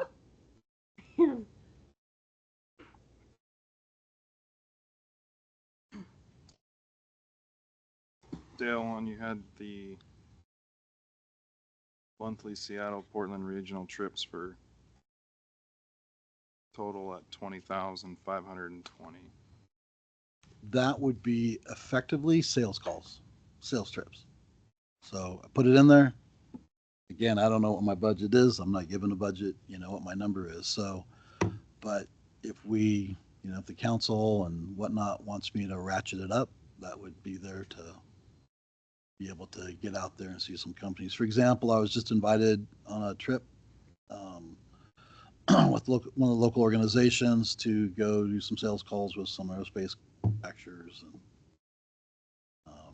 I'm passing on the trip, giving a little bit of advice, a little bit of direction, but I'd like to be able to actually participate in those trips and actually lead some of those trips. Tiffany, just for clarification, that increase, the 50,000, that's solely for Mr. King's travel. The additional 50 is requested at Dale. Yeah, so it'd be a total. We're going from 31.7, which is the administrative staff that prior, and then to the 81. Yeah. Dale, I'm gonna be honest with you. I'm really not comfortable with the $50,000 increase. No, I figured. Well, and I prioritized in the notes. I prioritized top 5, even within the top 10. So I agree too. I mean, I have a note here that says explain a $50,000 increase. And you're doing that, so thank you. And I if we were to, so you have priority 1, priority 2, 3. They're in your top 5. How do you rate this now? So my top couple, 1 or 2, are going to be the regional organizations, the regional economic development organizations. And I feel like I'm able to get some work done through that. Idaho Manufacturing Alliance, I feel like I can leverage them and get more out of that by, leveraging the work they've already done. So that's a priority for me. The other stuff I can work around, right? I loved an aerospace, and in aerospace, it's being in the room and handshaking. It really is. And so that's my dream. Do I think my dreams are coming true here today? I'm not, convinced of that. I know it's a new budget and some new, things that we have to deal with here. So if you were to come back on Monday, and shed maybe, it's just me speaking, I'm not speaking for everyone, but to shed some of these lower priorities, and change this number, that be something? yeah, you bet. Tiffany, I'm sorry not to put on spot. So the revenue we have for the 600 line currently, or excuse me, expenditure report, we're at, from the report I got for June 18th, we're at 24,742 with 6,957 remaining.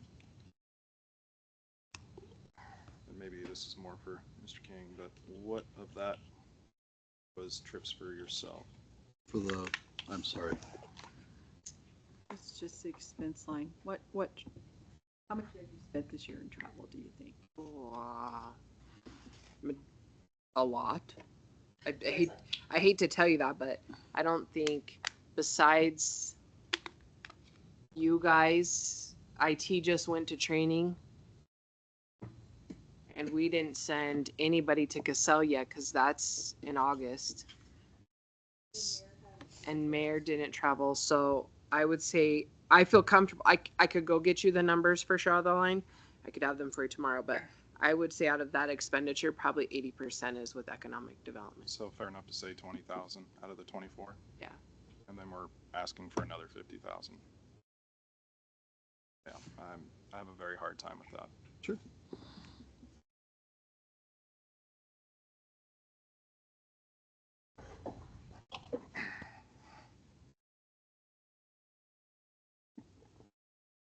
Yeah. So if you want to come back on Monday and present maybe another figure for us. You a bet. lesser figure. Okay. With a different figure. Huh? On what you're additionally or of what you've already currently spent, or is this on top of what you've? Oh, no, she's asking me. For the new fiscal year. Okay. Yeah, Yeah. for the new Yeah. fiscal year for this budget. But yeah. Brandon, while we have you here. Yeah. No, IT is expensive. Can you help me with line 4315? Tech support. So it's the Microsoft package, the pets, and all of your. Gotcha. Yeah. So, well, the biggest thing we're looking at there is going to be the Microsoft licensing upgrade. Right now, we use Microsoft Business Standard. Okay. And what I want to do is I want to have us, well, we use Microsoft Business Standard in like 2 other lower tier licenses. Those don't give us primarily security features that Microsoft gates behind higher costs, higher license tiers. Microsoft has the excellent practice of making you pay for security. So ideally, what we would accomplish by getting a better license for our Microsoft stuff, we'd get improved email security, we'd get improved logins, we'd get access to some things that just a lot of increased security stuff is what I'd go over. I can go into like some of the specifics if you want, or I can sort of just leave it at security. I don't know how like deep in that you want me to get. No, please, if you can, just a little bit dive into that. Sure. I think security is kind of a. It's a black kind of hole. just. And to be frank, a municipality and email is very big. And so these categories are solely to ensure security to our infrastructure. And our biggest culprit is the people that are operating these devices. I think that's what they're combating every day.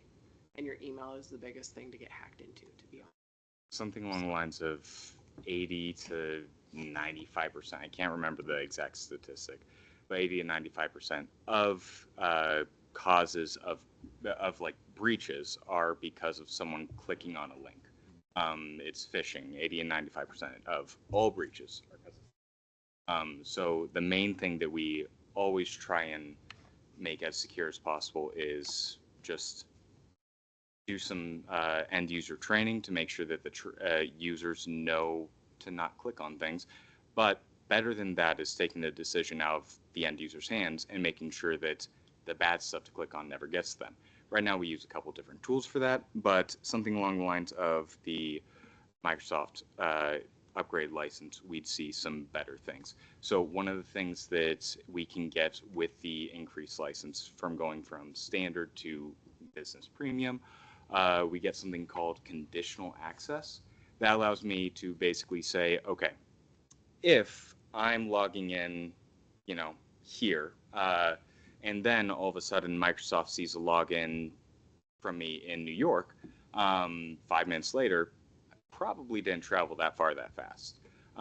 So Microsoft can automatically flag that as a risky sign-in and then block it. So it increases the response time in terms of how quickly you're able to respond to things using conditional access. You can also do other things like if I'm signing in from a city location, then I don't get prompted to do an MFA code. Whereas if I'm signing in from Seattle, I do get prompted for an MFA code. So we're securing the sign-in that way. So that's conditional access. The other thing that we get is we get a service called Intune. Intune is a mobile device management service or device management service.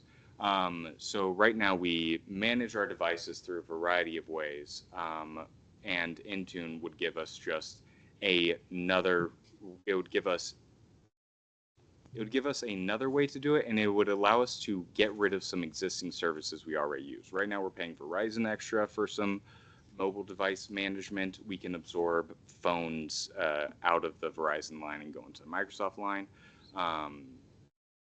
We can increase our deployment times for computers and make it so that those are a bit more automated. And then we can also do some interesting things with patching and things along those lines.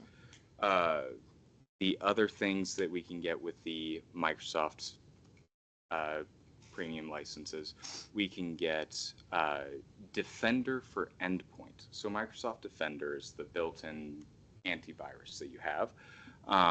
As you look at the modern security solutions, you have quite an array of options to go through. Microsoft Defender for Endpoint is the business version where, since you're paying Microsoft money, they give you a better product, better security on your endpoints. So if someone does end up clicking on a link and downloading a virus, the Defender for Endpoint is probably going to do a better job than just standard Defender. So that's the main things from Microsoft licensing that we'd be looking at as being a big security benefit. There are some benefits for the end user experience we can that also correlate with security. Like I was saying with conditional access, we can make it so people aren't prompted for MFA as much if they're logging in here. We can make it so that people can use single sign-on for more things, so that we don't have as many accounts and passwords and things. But 90% of that is for security. Security. So Yeah. the Microsoft package upgrade to 20,000. That's for, like you're saying, going from the business standard up to the Yes. next level. Yeah. Then- So everything I just talked about was for the Microsoft package. Okay. After that, we have the password manager. Are you all familiar with the idea of a password manager? I love I'll it. go into it. So essentially, passwords. You have to have passwords for various sites and all of that. And it's very easy to make a password that is something like, your dog's name 2020 or whatever. And so a lot of the ways that people end up getting breached are by making easy guess passwords, and then also by reusing passwords. If I'm going ahead and saying, you know what, I'm logging into this site that doesn't spend much money on security, right? And then I use the password for that I use with that site, with that email address. So I use my brandon@mountain-home.us email, and I did, Moose 2020. That's my dog. Moose 2020 for my password. Don't tell your pat. No. Well, Guarantee I it's wouldn't not do his that. password. I Yeah. guarantee. IT's getting that. No, just kidding. So if I give that to this random site that doesn't spend much money on security, and then I use that same email and password on a different site, like let's say my Idaho police or FBI law enforcement portal thing that I have access to. If I use that on the same thing, that same set of passwords and email address, if this site that doesn't spend money on security gets hacked and all of a sudden my password's out there, that means they can get access to the law enforcement portal that I have access to. So, biggest thing we can do is make it so that people don't reuse passwords. Best thing we can do is make it so that the passwords used aren't tied to the person in any way, shape, or form. You knowing my dog's name is Moose doesn't give you any information about any of my passwords, because I don't use that kind of information. I have a password manager. So what ends up happening is when I'm signing up for a new site, I only really have to remember one password, and that password is the password to my password manager. And then that password manager has all of my logins for every site that I go to, and it autofills it and just keeps all of my passwords secure across multiple devices. So I have it on my phone, I have it on my computer, and So when I'm making a login on a new site, I can make it generate a password, and then I'm able to just go from there. So now all of my passwords are long. They are not reused anywhere, and they're unique. And overall, I'm just in a way more secure position. The other thing that you can do with Password Manager, so a lot of times when you are getting into a site, they'll want multi-factor authentication. They'll have you scan an app or scan a code on your phone or whatever, and then you can type in those 6 numbers and things like that. That's all great security and things along those lines. But you do run into the problem of if you lose your phone, you lose access to all of those codes, and then it's a huge pain in the butt to get back into things. If you have a password manager that you can have your multi-factor authentication be a part of, then all of a sudden I'm no longer tied to a specific device. I'm tied to, like if my phone gets run over because it fell out of my pocket that I was getting in my car, I'm not in a bad place anymore because I'm able to just get back into things because my two-factor authentication is on my password manager. And then because we are only really needing to worry about one login at this point, we need to worry about the password manager login, we can put that behind much stricter security. We can make sure that you have a good password for your password manager login. You have MFA on your password manager login. And overall, it just makes it so that you're way more secure and it's more convenient. So that one hits on 2 different things that I really try to hammer in on. I ask because now you have the risk assessment, all these things. Yes.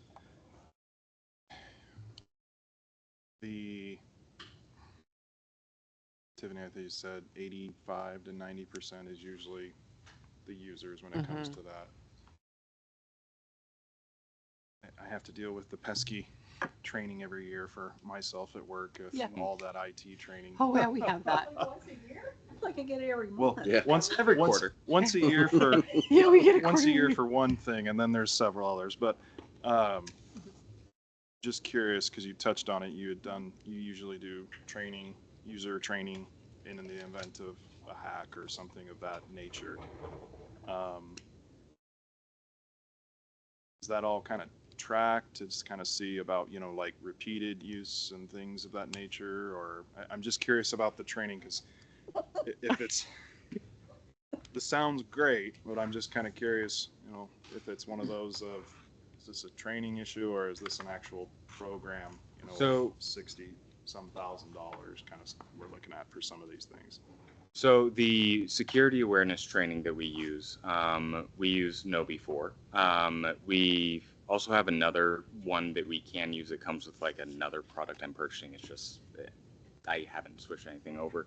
But we use KnowBe4 for that. That comes with, I believe, iCrimp is the one who provides those licenses as part of our insurance. And so what KnowBe4 does is they do training campaigns that send out to everyone in the city, and they have to complete that training quarterly. It also sends out test phishing emails to everyone in the city, and it does that, I can't remember the exact basis, but at least once a month. And I switch things around in every so often so people don't get on a schedule. But it sends out test phishing emails so we can monitor and see, okay, what is our click rate at, and how are we doing compared to other entities of our size? Right now, well, last time I checked on our click rate percentage, was like a month and a half ago or so. We were at about 3% click rate on our test phishing emails. Okay. Industry average for a small government, a small municipality, around 100, 200 users. Industry average is around 4 or 5%. So we're better than average. I mean, still room for improvement, but I have seen a drop in the click rate since we started with that program back when I started in 2024. We did have it before then, it just wasn't configured properly. Correct. We were afraid of Brandon. But on that same note, like because of the evolution of AI. Like Brandon has went around to each department and done AI trainings to identify, like he by free software basically took voices of staff that are on record. So he asked the mayor for permission and then manipulated it into a free software basically through AI and then did a phone call. And so the only difference, as you all know, in the industry is kind of in Brandon talks with a little bit of a pause. So you could kind of tell if you knew the two people a little differently. But if you're asking somebody like, hey, Councilwoman Werkela, it's Tiff, can you give me the credit card number? Like that's the example. And if It's super convincing. if people don't pay attention to that, so we've done a lot of internal training in that sense as well, trying to like get ahead of it, because we definitely don't want to be the city that you guys see in the headline that unfortunately got hacked and it financially hit us hard. City of Gooding. Yeah, exactly. And so that's Awful. always the objective I have with him is like, hey, your stuff comes with a high ticket dollar, but on the flip side of that high ticket dollar is it's not our money that we may be losing. It's the people, and I don't want that to be us. So that's our initiative every time. You hear horror stories all the time. Yeah.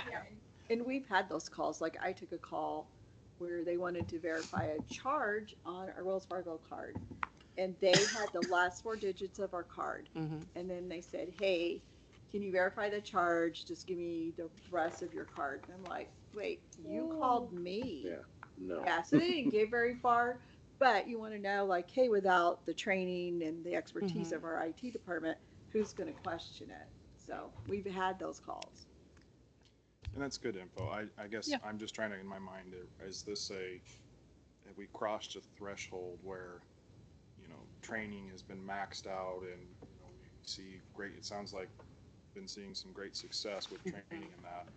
Are we at that threshold where now we actually need this, technology, IT and that to implement those kind of things? That's to justify this cost. I understand the concern, getting hacked, City of Gooding and all that. I'm just trying to see where's this threshold to say, yes, another $60,000. Is it? City of Gooding instances, for instance, like I pulled it up right here. First, the social engineering one where they had a business email compromise scam that cost them $1.1 million. Thankfully, the FBI recovered some of that. But there was also a second incident from March of 25 that was a ransomware attack on their network, and the breach resulted in unauthorized access to sensitive personal data stored of citizens. So I mean, there's real world, like right down the road instances where this happens. I'm happy to fund staying ahead of that. And again, like goes back to like we have our employees' personal information in our databases. We have public information in our databases, like monetary. It's a lot of information that we definitely don't want to be the headline. I think Brandon and I put together what we believe is the priority of the request of the software. On the PET scan, those two, like Brandon said, if we do one this year and implement another one in the next year in that plan, we're willing to kind of negotiate is not the right word, but we're willing to kind of make that compromise because we know that's a lot of money. But those are ways that he can test, then potentially correct me if I'm wrong, access points of where we could potentially be breached at if somebody were to do it. So he and Randy would be able to try to hack in our system, find the ways to get in and how to protect them. And is that, which one's that? That is the security risk assessment and the pen test. Okay. We would want to pay a third party to try and hack into our network and see what they can access, and if they can access what they can access, how they accessed it, and just tell us where our security holes are, because I guarantee you that there are blind spots that I'm missing and Rand's missing, and just there are going to be blind spots because it's such a wide field that you may or may not be able to see every single thing about. But if we have a third party that brings their expertise in hacking people, then they can sort of point out what our blind spots are, where to test them, or where to fix them. And then they can do another one as a follow-up to see if we actually fix those problems. Is So- that the one you were saying? Which ones were you saying that? So how they're listed, we believe are the priority. So like you all know, everybody runs on Microsoft. And so we'd like to secure that and get it. And a lot of our communication is solely done. And so to lock those security points down, I think is very important. And then the password, that's common. Like he can only help so many people make them secure. And then eventually somebody falls off the wagon, keeping our percentage low. And then the other test, the third party test, if we want to push that out to FY28, we're good with that. We could secure up and then try to do it then. But we just were putting everything in there just so everyone knows. No, that's great. Thank you, Tiffany. I'm just want to see what the priorities and if this is like now, or is this kind of we can do these three and work for around on the other things. So what about the tech equipment, the 8,000 CIP FY 2026? So that's just replacement product within our building. So if a computer goes down or we need a monitor or something, that's what that is. Okay. So I would ask those funds stay in there because something will break, I guarantee it. And also, computers have gotten horrible lately. The cost of computers that I can buy right now have essentially doubled in the past 6 months. Like legitimately, I bought a laptop for Sue in November for $1,000, and now the same exact laptop is $2,000. It's wild. Brutal. Brandon, have you looked at or have you considered the state contracts on that? I'm sorry, what was that? The state IT contracts for purchasing the hardware? I believe that our contract, our stuff with Dell does piggyback off of the state contract.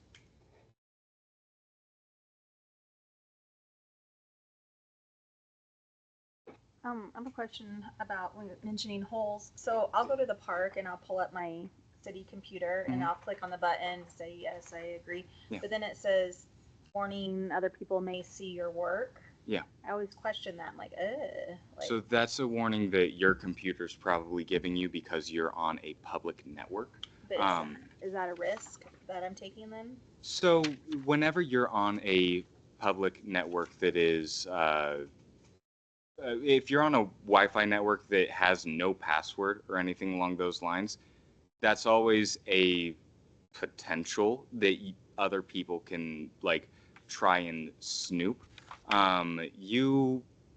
In general, if you are using a website that is using modern security practices, it's not really a concern aside from someone may be able to watch like potentially what website you're going to, but the information you enter shouldn't be tracked due to something called, if you look at the browser when you're going on to a website, generally has HTTP or HTTPS. The S stands for secure.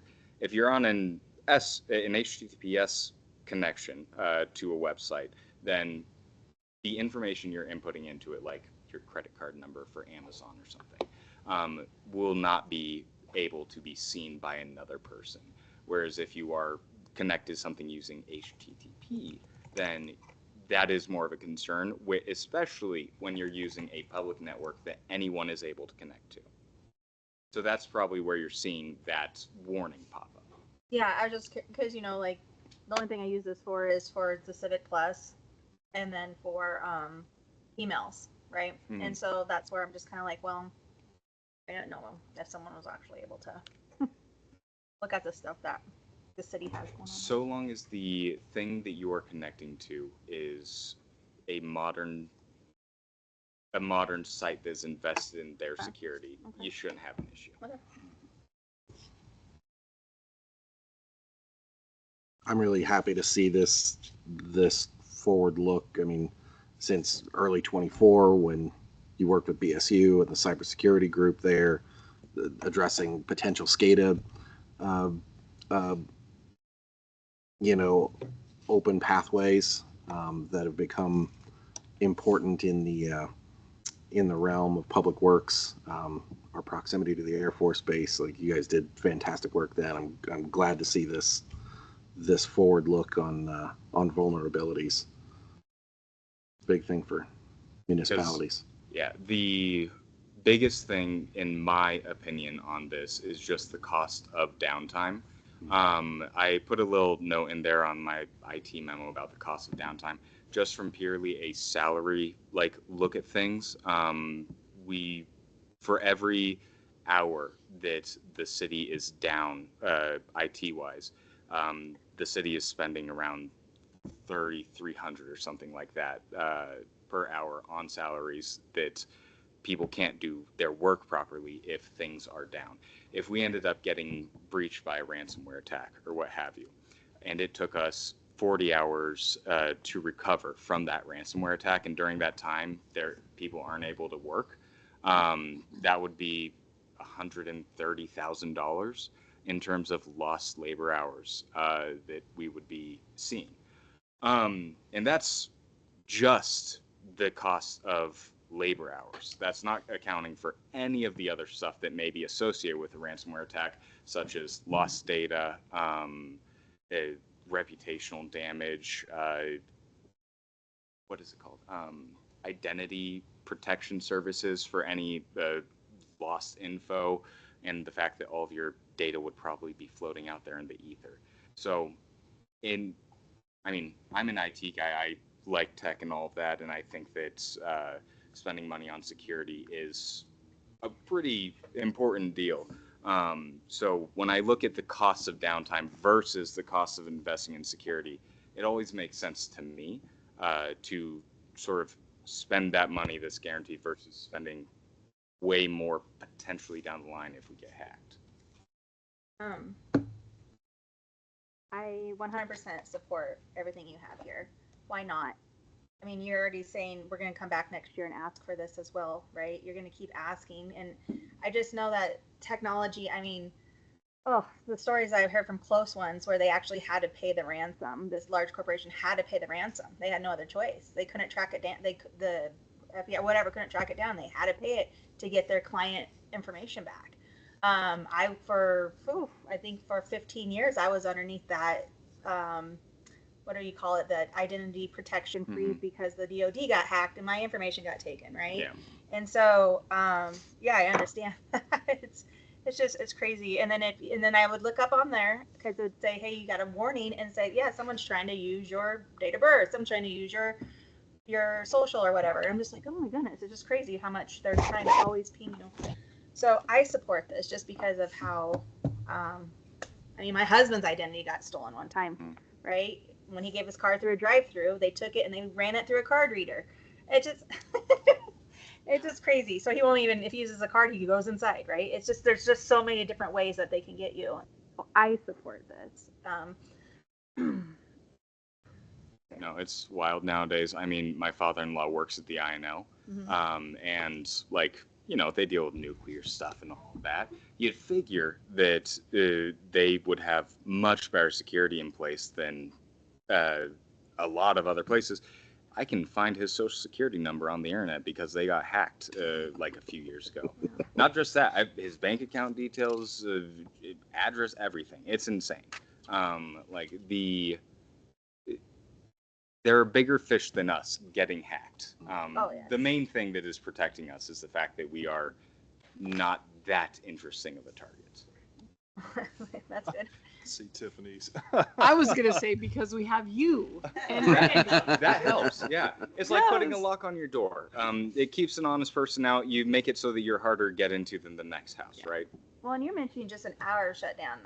There's a place up in Boise I know that they were shut down for days until they got it figured out. Yeah. So can you imagine if our local government shut down for days or weeks? It's a huge impact. Granted, the risk assessment and the security risk assessment, were those just there quotes on that, or is that something there are quotes on that. The quotes I got, I think it actually ended up being a bit less than that. I think that they were able to get that number down for me. But yeah, I think in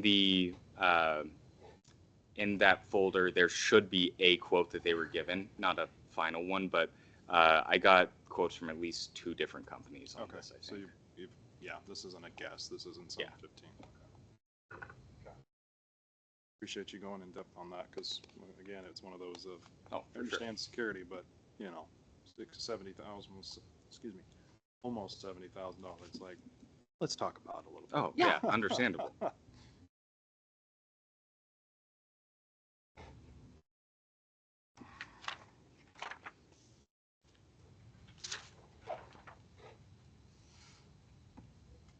I had a question, Paula, on the audit. I know you've got notes in here. $150,000. Well, it was based on if the council's decision was to reopen the budget. Right.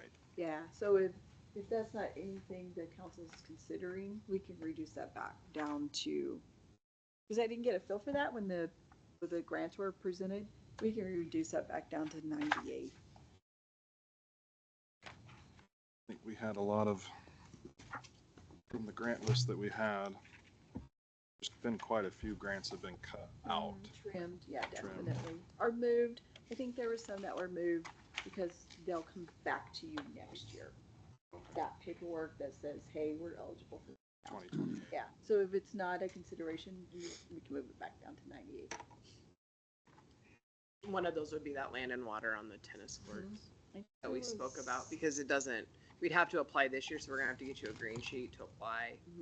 And then it wouldn't fund until 28. Okay.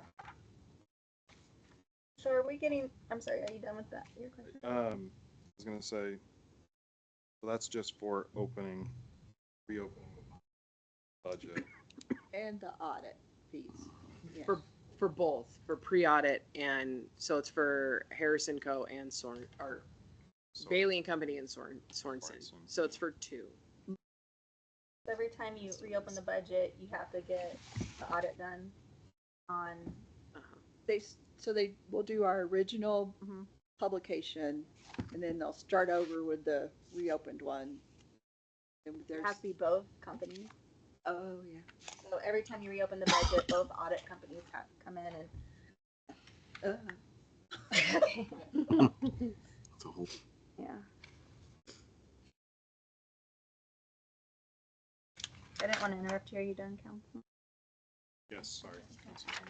So, you had, so Civic Plus, are we getting rid of it and we're only keeping the agenda portion? So the Civic Plus that should be in this line is just our agenda management. But that was my question I posed, and I actually only heard from half of the members. I heard from you, I did. And I have no objection to keeping it. I'm fine doing that, but again, I think I expressed that is, I don't want to pay if only 3 people are using a software that's not cost effective, so. I think there was a lot of conversation early on about the potentials of how we can utilize that tool and integration with the website, making the packets easier to obtain as a citizen, and the potentials of what that might look like in respect to public records request time. I still see a significant potential there. It's really going to come down to staff type and implementation of those things. What do you two think about, keeping Civic Plus just for the agenda portion? For our packets? For our packets or for Councilman Carjo's public records? So there's 2 platforms. So the next request, the public record, that's already been completed. We're in last phase. So that will, it just has to have the link. We've been doing some staff implementation. So that one's already factored into that 60,000-ish already. But the Civic Plus, I've actually removed that out, which is the agenda management, which is solely just the city council packets at this time. So it could either be removed out, and then I would need to provide the termination notice for the contract or the agreement, and then proceed. I let y'all know, I told her that I find it very beneficial because before she would print me off the packets this thick and then I would just collect them, and if I had to go back and find something I wrote or typed, you're digging through like, oh gosh, you should have saw my closet. So I find it beneficial. The Civic Plus. The agenda portion of it. Yeah, so because then I will just go back. I mean, it just happened recently where I had to go back and find something that was done in November, and I could just click on it, and I saw my notes, and I saw what was voted on for the minutes. And so, being from, because I've been in both sides of it, right? I was a little resistant because I'm a note taker, but no, this is so helpful. And I only pose the question because, to be honest, council, we initiated Civic Plus, like I went down the Civic Plus Avenue a little bit ahead of the building department going down Civic Plus Avenue. And then they're getting off the bus of Civic Plus. So then it was like, well, am I going to be the only one now on the bus? And if I'm the only one doing it and only 2 other people, like I said, that's a lot of money for 3 people that are using the software to its fullest. So like, it's just a genuine question back to the body. I'm good keeping it if it's a good investment to you all. Honestly, I just use because the Civic Plus doesn't come from the email. You attach the agenda to the email, right? Or is that all run through the Civic Plus? So when I generate the packet, it's all based out of Civic Plus. I then download it into a PDF form. I attach the PDF form to the packet. As Councilwoman Workala and Councilman Harjo do, is they log into Civic Plus and actually follow along per agenda item and are able to make their independent notes along the way within the Civic Plus platform, which is web-based. And those track within their platform to keep. So. To be honest, I just use the PDF, and I like handwritten notes. Yeah. So to each their own. I'm with you. I still print the paper. So. Yeah. Councilman Sanders, how do you feel about it? What, you want an opinion? I do. I want to hear it. I'd like to keep it. Just so I can learn it and see if my colleagues on that side of the aisle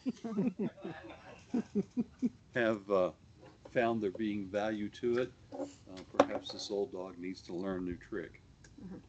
I do admit, when I'm in the meeting, having only the PDF to be looking at so far, I've not really delved into or kept a one-click button on my taskbar for Civic Plus. I need to learn how to do that and see what the other side's doing that I'm not. Okay. So I would want to keep it for at least this next cycle. Okay, I'm good with that. I'll get you guys signed what our term dates would be then, so we know that officially. I'll also reach out, like when we deployed it, the administrator at City of Nampa and I were having conversations at one of the meetings with the mayor, and they were taking on a new system too at the same time. And so I can reach out and see kind of what other agencies are doing. So we have an idea. I know I had a challenge getting on the Civic Plus and staying there. You and I went back and forth a couple of times for setting it up. Yeah. We need to go back. I might need to go back and revisit that. Totally cool. We can do that. So we can make sure I got the smoother, the easier it is for me to get a hold of it, the more likely I am to use it. Okay. I'm good with that. Tiffany, not to keep sounding like a broken record, with that next request, but that's software to actually post the agenda and that, or? So through Civic Plus, like when the packet's already updated and ready to deploy, I can just actually send it to board portal or to public portal. And since we have a Civic Plus website, if we assign it its navigation to our website, it will just upload it automatically. So then Rod and Alan just can see it themselves and don't have to do a public records request every Thursday morning. Hearts, love it. But the next request is our public record platform that we're deploying. And the cool part about that is it will allow searchable records. So for instance, I'm gonna pick on Rod and Alan again. If Alan wants to know how much in-kind work and maybe Brandon already asked for that record, he can just search in-kind Railroad Park and it will pull up a previous searchable record and produce it for that person. So then he doesn't have to go seek after it potentially. It might have already been provided to a public member. And if that makes staff sense. time is reduced essentially to 0 on those topics. And it will help us in redaction. Like that's our biggest thing right now is we're having to, because PDFs Like we can go in and redact out a PDF, but if we don't lock them up, which we can't lock all of them up, and then the end user then can unlock our PDF, we have to actually go in and white out redactable documents and then scan them in to provide them to the end user in a public records request. So with the next request, we can say redact this information and it will black it out and secure it down for us. So hopefully with that, it gets more efficient. Okay, and that's kind of where I'm curious. I want to see us, at least I'll speak for myself, moving forward where we're putting those agendas out or any of those Yeah. records and everything. So one, it's helps with staff time, but two, it's more anyone can see those documents and it's out there and questions and help with that. So it sounds like we're moving towards that with this next request, right? Yeah, next request, well, the Civic Plus, we can put the packets up online if we wanted to as a PDF now today, if that's the request. The public record portion, like I said, we're just in final trials. Amber was on some vacation last week, but we're ready to deploy live and go. And we just got our website up a month ago with its new look, so it's kind of like timing. We were just hitting the training modules to finish it up. So Okay. Another question? What's that? Okay. Tiffany, let's take a look at 8510. okay. I'm looking at the history since 2022-23. Looks like this line's never even reached $300. Why are we holding out $5,000? Bank analysis service charge. Yeah. Wow. I can't. I don't even know what that is. Yeah, I don't know. I can answer that. You can? I can. Okay. So possibly 4 years ago, we started scanning our own checks and uploading them. And that was the service charge. Like we no longer make little trips to the bank. We try to go once a week, except during the pool season, which nobody likes. So, some people do. So we were able actually to cut those charges. That line could easily be reduced. Same with the gateway billing, authorized.net. That is to drive the credit card machines. We would need to keep that because regardless if you are doing merchant service fees back, we still need to We still authorize incur that cost. and then the merchant service fees, we just took it out. So you know, through budgeting and through us doing the portion of the work, we're able to reduce those charges. So that's the result. So for that line, folks, can we just take that down to just 1,000? The 8510 line. Yeah. For the bank analysis. Yeah. I don't want to empty it out completely because sure as we do, there'll be an incident occur where we need to do that again. Right. But given the history of the last several years,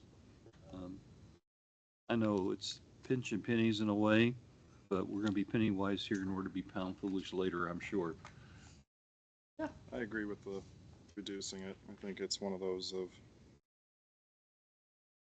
I agree with the security in that, but and now it's kind of one of those of yes, we had that increase, but we took on that. So Yeah. I'd agree with that reduction.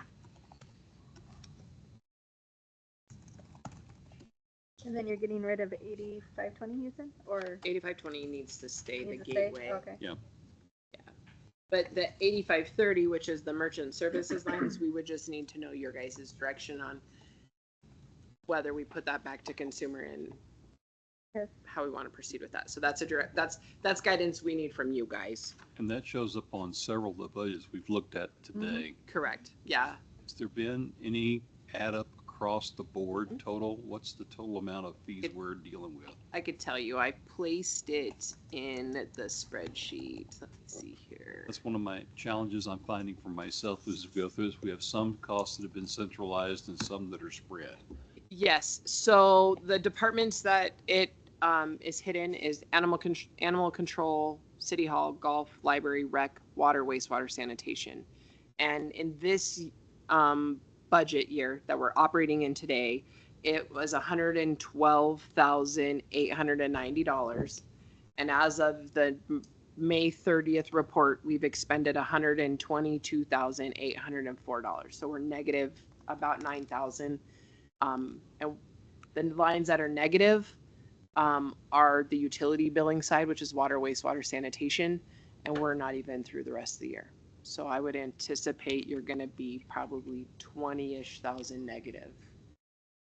So if I'm understanding that correctly, should this council decide to return those costs to the consumers, basically going to up their fees or other charges to cover that amount? Mm-hmm. So we're gonna pass that cost on. Correct. Which is, like you see at places where if you're going to run your card, it's a 2% increase or whatever that. I can tell you that we have seen an uptrend in utility customers specifically that solely pay with a card. Mhm. And that's, what was the number when we last ran it? 80? 85%. Yeah. And it's the council's decision. I had to stand up. Yelling at me all day. Yeah, Mhm. reach out to merchant services, our merchant service provider, and get their recommendation. We're not gonna just come up with a fee randomly. We're gonna say, what is your recommendation, and can you know why you're recommending that? We have, I think right now we use Invoice Cloud. The customer would have to reset up everything. Talk to Excel, because they're going to start writing their own cards. And it would save a little bit to the we have not implemented that because everyone gets mad when you change the way it's supposed to be done. What? Yeah, that's my question. Why did we never charge it to the consumer to begin with? It was council's decision. It's been presented to them several times. It's been presented, mayor has asked that question several times. So as soon as we started taking credit cards, it used to actually all be out of admin. That, I believe, was when Isaac was, we're gonna pick that up. We don't wanna pass it on to but we didn't have very many fees at that time because no one used cards. Gotcha. Yeah, and you can see the trend in just the last 2 years that we not budget enough that cost. So now that's a big thing. Yeah, no, because when you have options, that's where like you don't have to pay with a card. I don't even have to buy a stamp. I can just drop it in a box or hand it in here. Yeah. So if you chose that option to pay with your card, that should not be on the whole city, right? It should just be on that individual who made that choice. So, consumer. Yeah, and It's a convenience to the consumer. Yeah. Right. Council, but they guys, I think, don't want to take the heat. Oh, I will fight that one. Yeah, because that was, you know, it's the council's decision and. Yeah, no, I'll defend that Well, one. Jenny's email As a address. group, is- Yes, we're exactly. pointing Talk some to that- Councilwoman. anything to- I guess I just, what I was saying, what I like is that to hear that you're gonna reach out to the company to ask, not just we're gonna sign yeah. a fee and, you know. Yeah, No. I don't even know where to start. Yeah. Formulaic approach is great. We're not great. We wouldn't even know how to calculate that. So I'd be open to seeing that. That's why I'm saying I like that more, to hear that we have something that we could actually justification on that fee and then discuss that openly. So. Yeah, I think I can run a report that tells you how much we paid, but the problem is it'll only go from January to current. Right. It's not gonna capture.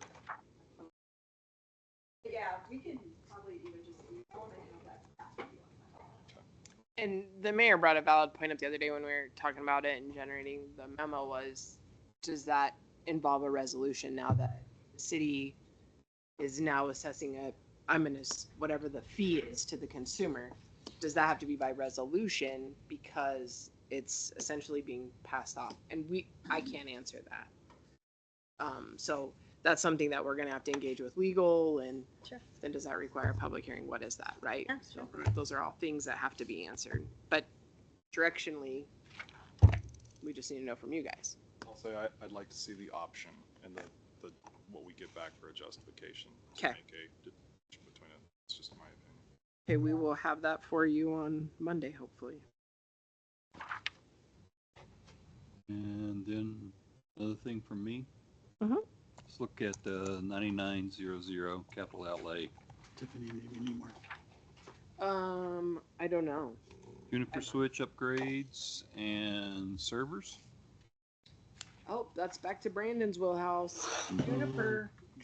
So close. All right. So, essentially, what we're looking at on that is switching out the networking equipment in City Hall from the current vendor of Unify. We're looking at switching that to the vendor that we are aligning on across all of the city, which is Juniper. Juniper is a more reliable brand and just provides a lot of benefits from a uptime perspective as well as security and things along those lines.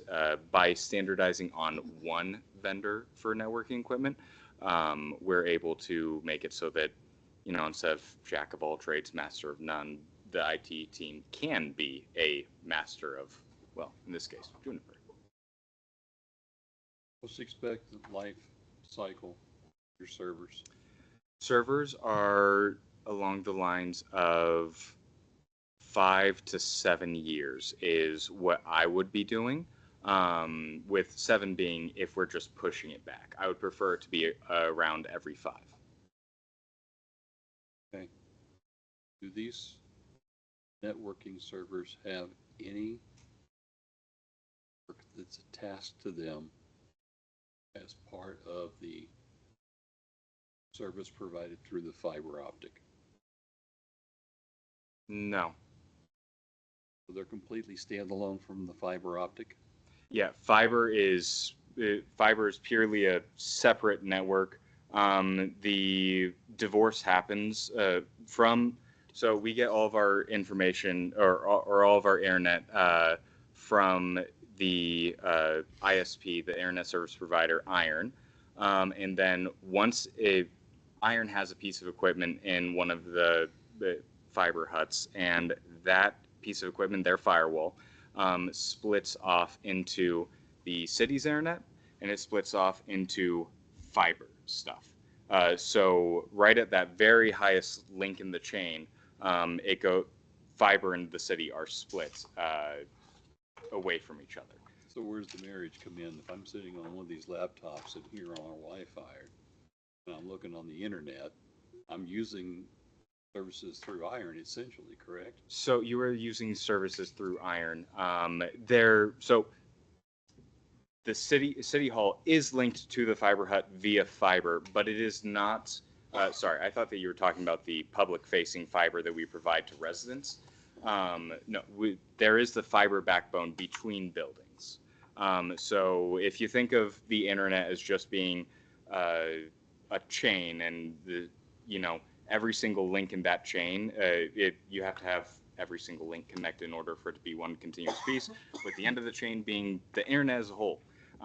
Right now, you're connected to the Wi-Fi, which is connected to a switch, which is connected via fiber to the fiber hut switch, which is then connected to our firewall, which is then connected to Iron's equipment. So that's where we have, that's sort of how the infrastructure is organized.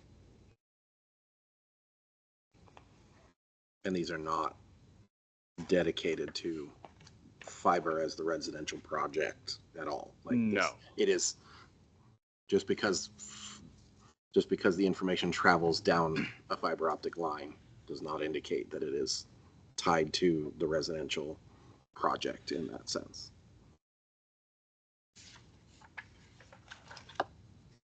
Just trying to keep. I'll have an offline discussion about that. Got one box in Iron that's, you're providing a portal for the customer to get access, then we do have equipment that's tied into that chain. Otherwise, why are we charging a fee if we're not using our portal in order for that client to get in to touch the internet? Their contract's not with Iron, it's with us.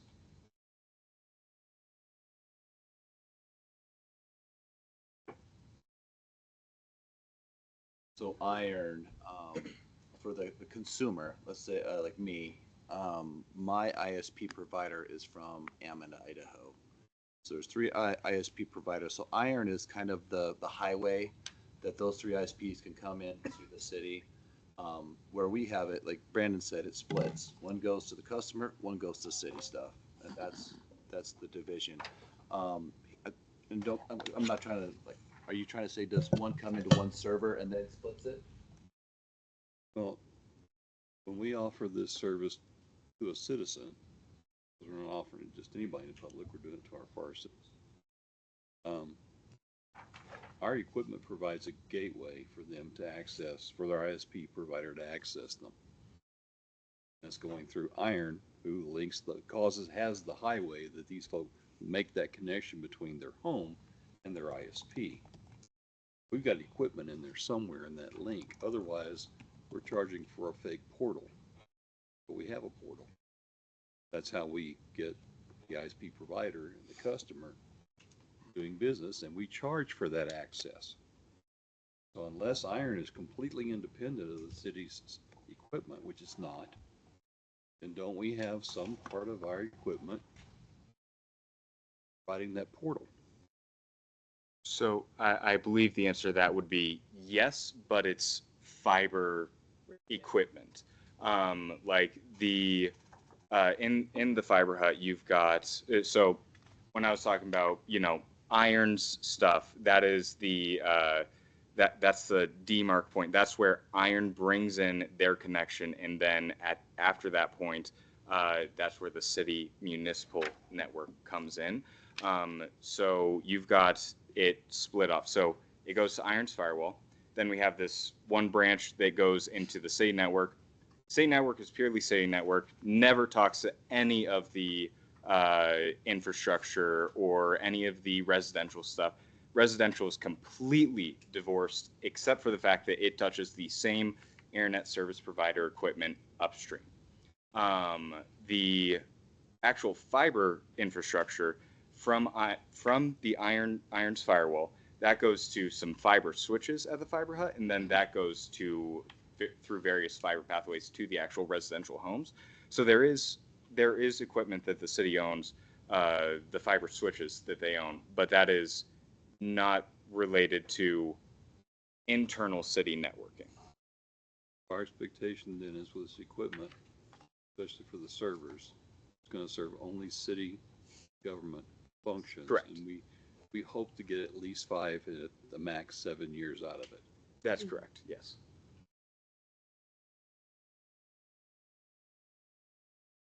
Tiffany, did I miss? I've been trying to go back and through in here. Talked earlier for parks about the plan. Is there anything in admin? It was it's actually one of the first lines, and I scratched it out. It might have been an angry day for Tiff. I don't know. See the 3000 new geo, 3050 new geo. Yeah, so I think I originally in one of my presentations with Paula and the mayor was I have 200,000 in there, guys. If memory serves me. 150, I think. 150. I think I had 150,000 in there to do, and I had only done it for solely a administration building plan, is what I originally put in there. But being conservative and honestly, the talks of facilities plan kind of has been shuffled around. So if you all would like it, we'll put it in there. If you don't want to talk about it, then. Well, I think Councilman Sanders kind of brought up a good point about trying to do it all one. Maybe it's better for our bang for our buck. Mm-hmm.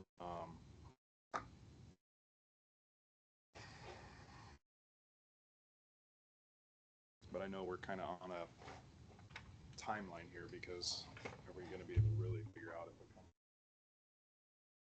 buildings and our parks and everything, or if it's going to be one of those that we have to go with parks for now and come back.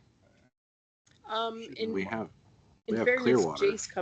Clearwater comes tomorrow to present, and so I very much can dialogue with Jace, or we can as a group, and see what their advice is. Okay. And throw a swag at a number at that point. Perfect. So And So you think we'll have some information to kind of, for the admin budget at least? I don't, when it comes to that expense and that. Yeah, I think absolutely. I think you can. I think the other thing to bring forward with you all is you all have seen what task orders or agreements look like in plan review, and so it could be easy that we bring one forward and it could be for $60,000, but we don't start it until May of next year, and so we only pay a portion of it in 1 year budget cycle, and we can budget the remaining out of the next fiscal year, if that makes sense. So like, we could easily put money in here after Jace kind of, I don't think he's gonna give us a number tomorrow, but he could answer the question of whether we could combine them or do them separately, right? Yeah.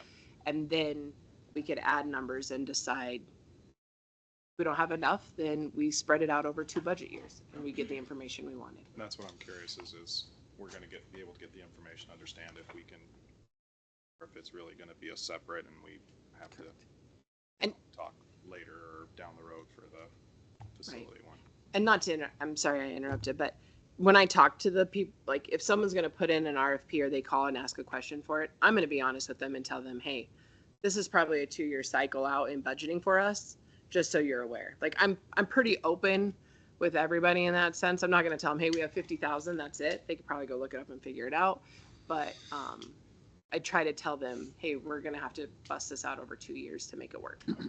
So whether we're doing 1 or 2, either way, you're gonna need to add a GL line. Okay. Well, if we'll just put it in professional services if that's is the case and go from there. And I'll make sure the parks is tied into it and it will be all in admin at this point to track it. If that works. I just have 3 more things for admin. We need to talk about public transit because Terry's asking for more than what's in here. So, it was 38.5. I'm sorry, what was this year? I know there's nothing. I'm sorry. Okay, cool. I was like, oh. From what was in the current budget, it's 38.5. So, I think she's asking for, was it 51,000? I thought 50. It's in the memo. Yeah, I think it's 52. I think that's 52. right. So my memory serves me. I think every other civic group asked for the same amount as last year, except for her. Domestic violence asked for 10,000. Oh, thanks. Mhm. Is that the only other one? Yeah, the Okay. rest asked for 7. So we'll need to. This is always kind of a interesting conversation. The civic groups. Councilwoman working. Are you guys done with Brandon and Dale? Yeah. I Okay. am. Dale looks like he is just thrilled. I've got 2 RFIs I'm working on. No. Okay. Thank you. Thank you. Thank you both. I appreciate it. Hope you enjoyed your nap. I was working on it. A little refresher.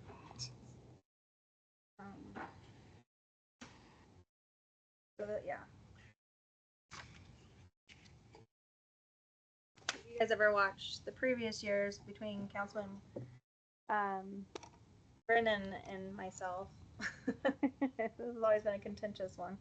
I don't know how the new council members feel about civic group donations. I do feel though, because we have the contracts, we added those 3 stipulations in the contracts, that they have been upholding to their end of the contract. Do you guys feel that way? We talking about a particular one here still, or? All of these have contracts tied to them. Yep, they do. Yeah, and so I'm asking just generally, have all of these entities uphold to their end of the contract by doing their reporting, providing their financials, providing their services? They've been all provided within your packets, so Yep. I will leave that discretion to the body to know if they've met the needs of your request. I believe they have as a staff member, but Yeah. that's up to you to decide. Sure, sure.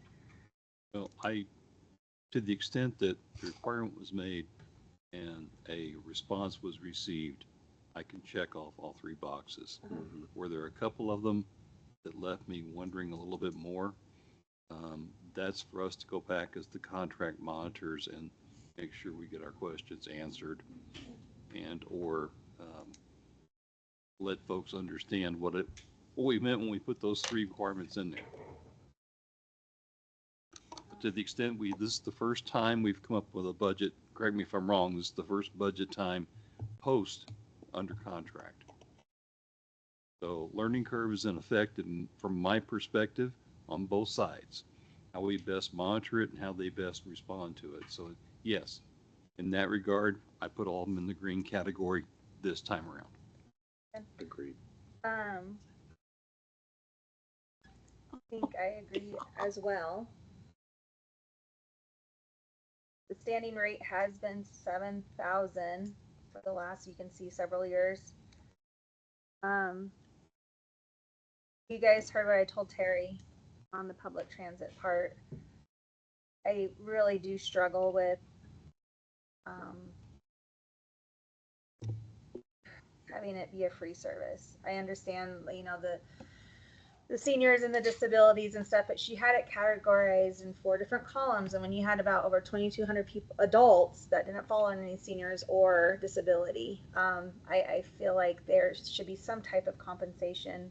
Her argument is it would cost so much money to do the accounting parts of that, right? And then I think she also said she would lose grants if we do start charging, because that's part of. Did you guys get an email from her? Did she send it? I told her to send it to all of you guys. Did you guys get her email? She gave a further justification outside of her presentation. I'll make sure y'all got it. So yeah, unless someone can really convince me, I am not gonna give her that. I mean, I don't support the 52.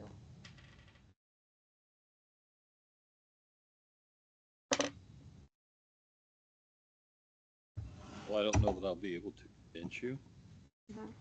I will simply say I understand when working with soft money, and by soft money I mean grants, that when a grant bars, you as a recipient, if you choose to take certain actions, what she's staring at is, which one do I lose less money? Do I lose less money in the council's level of support, or do I have a way of making up the money I'd lose by the grant dropping out from under me because I decide to start charging fees? So, or you just don't provide such a extensive service, right? So that's what she's asking for, because she wants to provide more, wants to cover more ground with her transit, which is good, but to me that's just trying to grow instead of, like what you said, with the financials.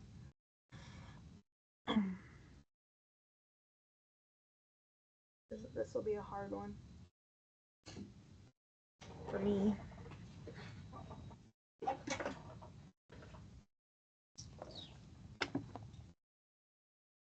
So Councilwoman Workla, your position is status quo, no increase. I don't know. I don't Or- know. I don't know about no increase. I mean, she asked for an increase every year, right? That's kind of just been the standard.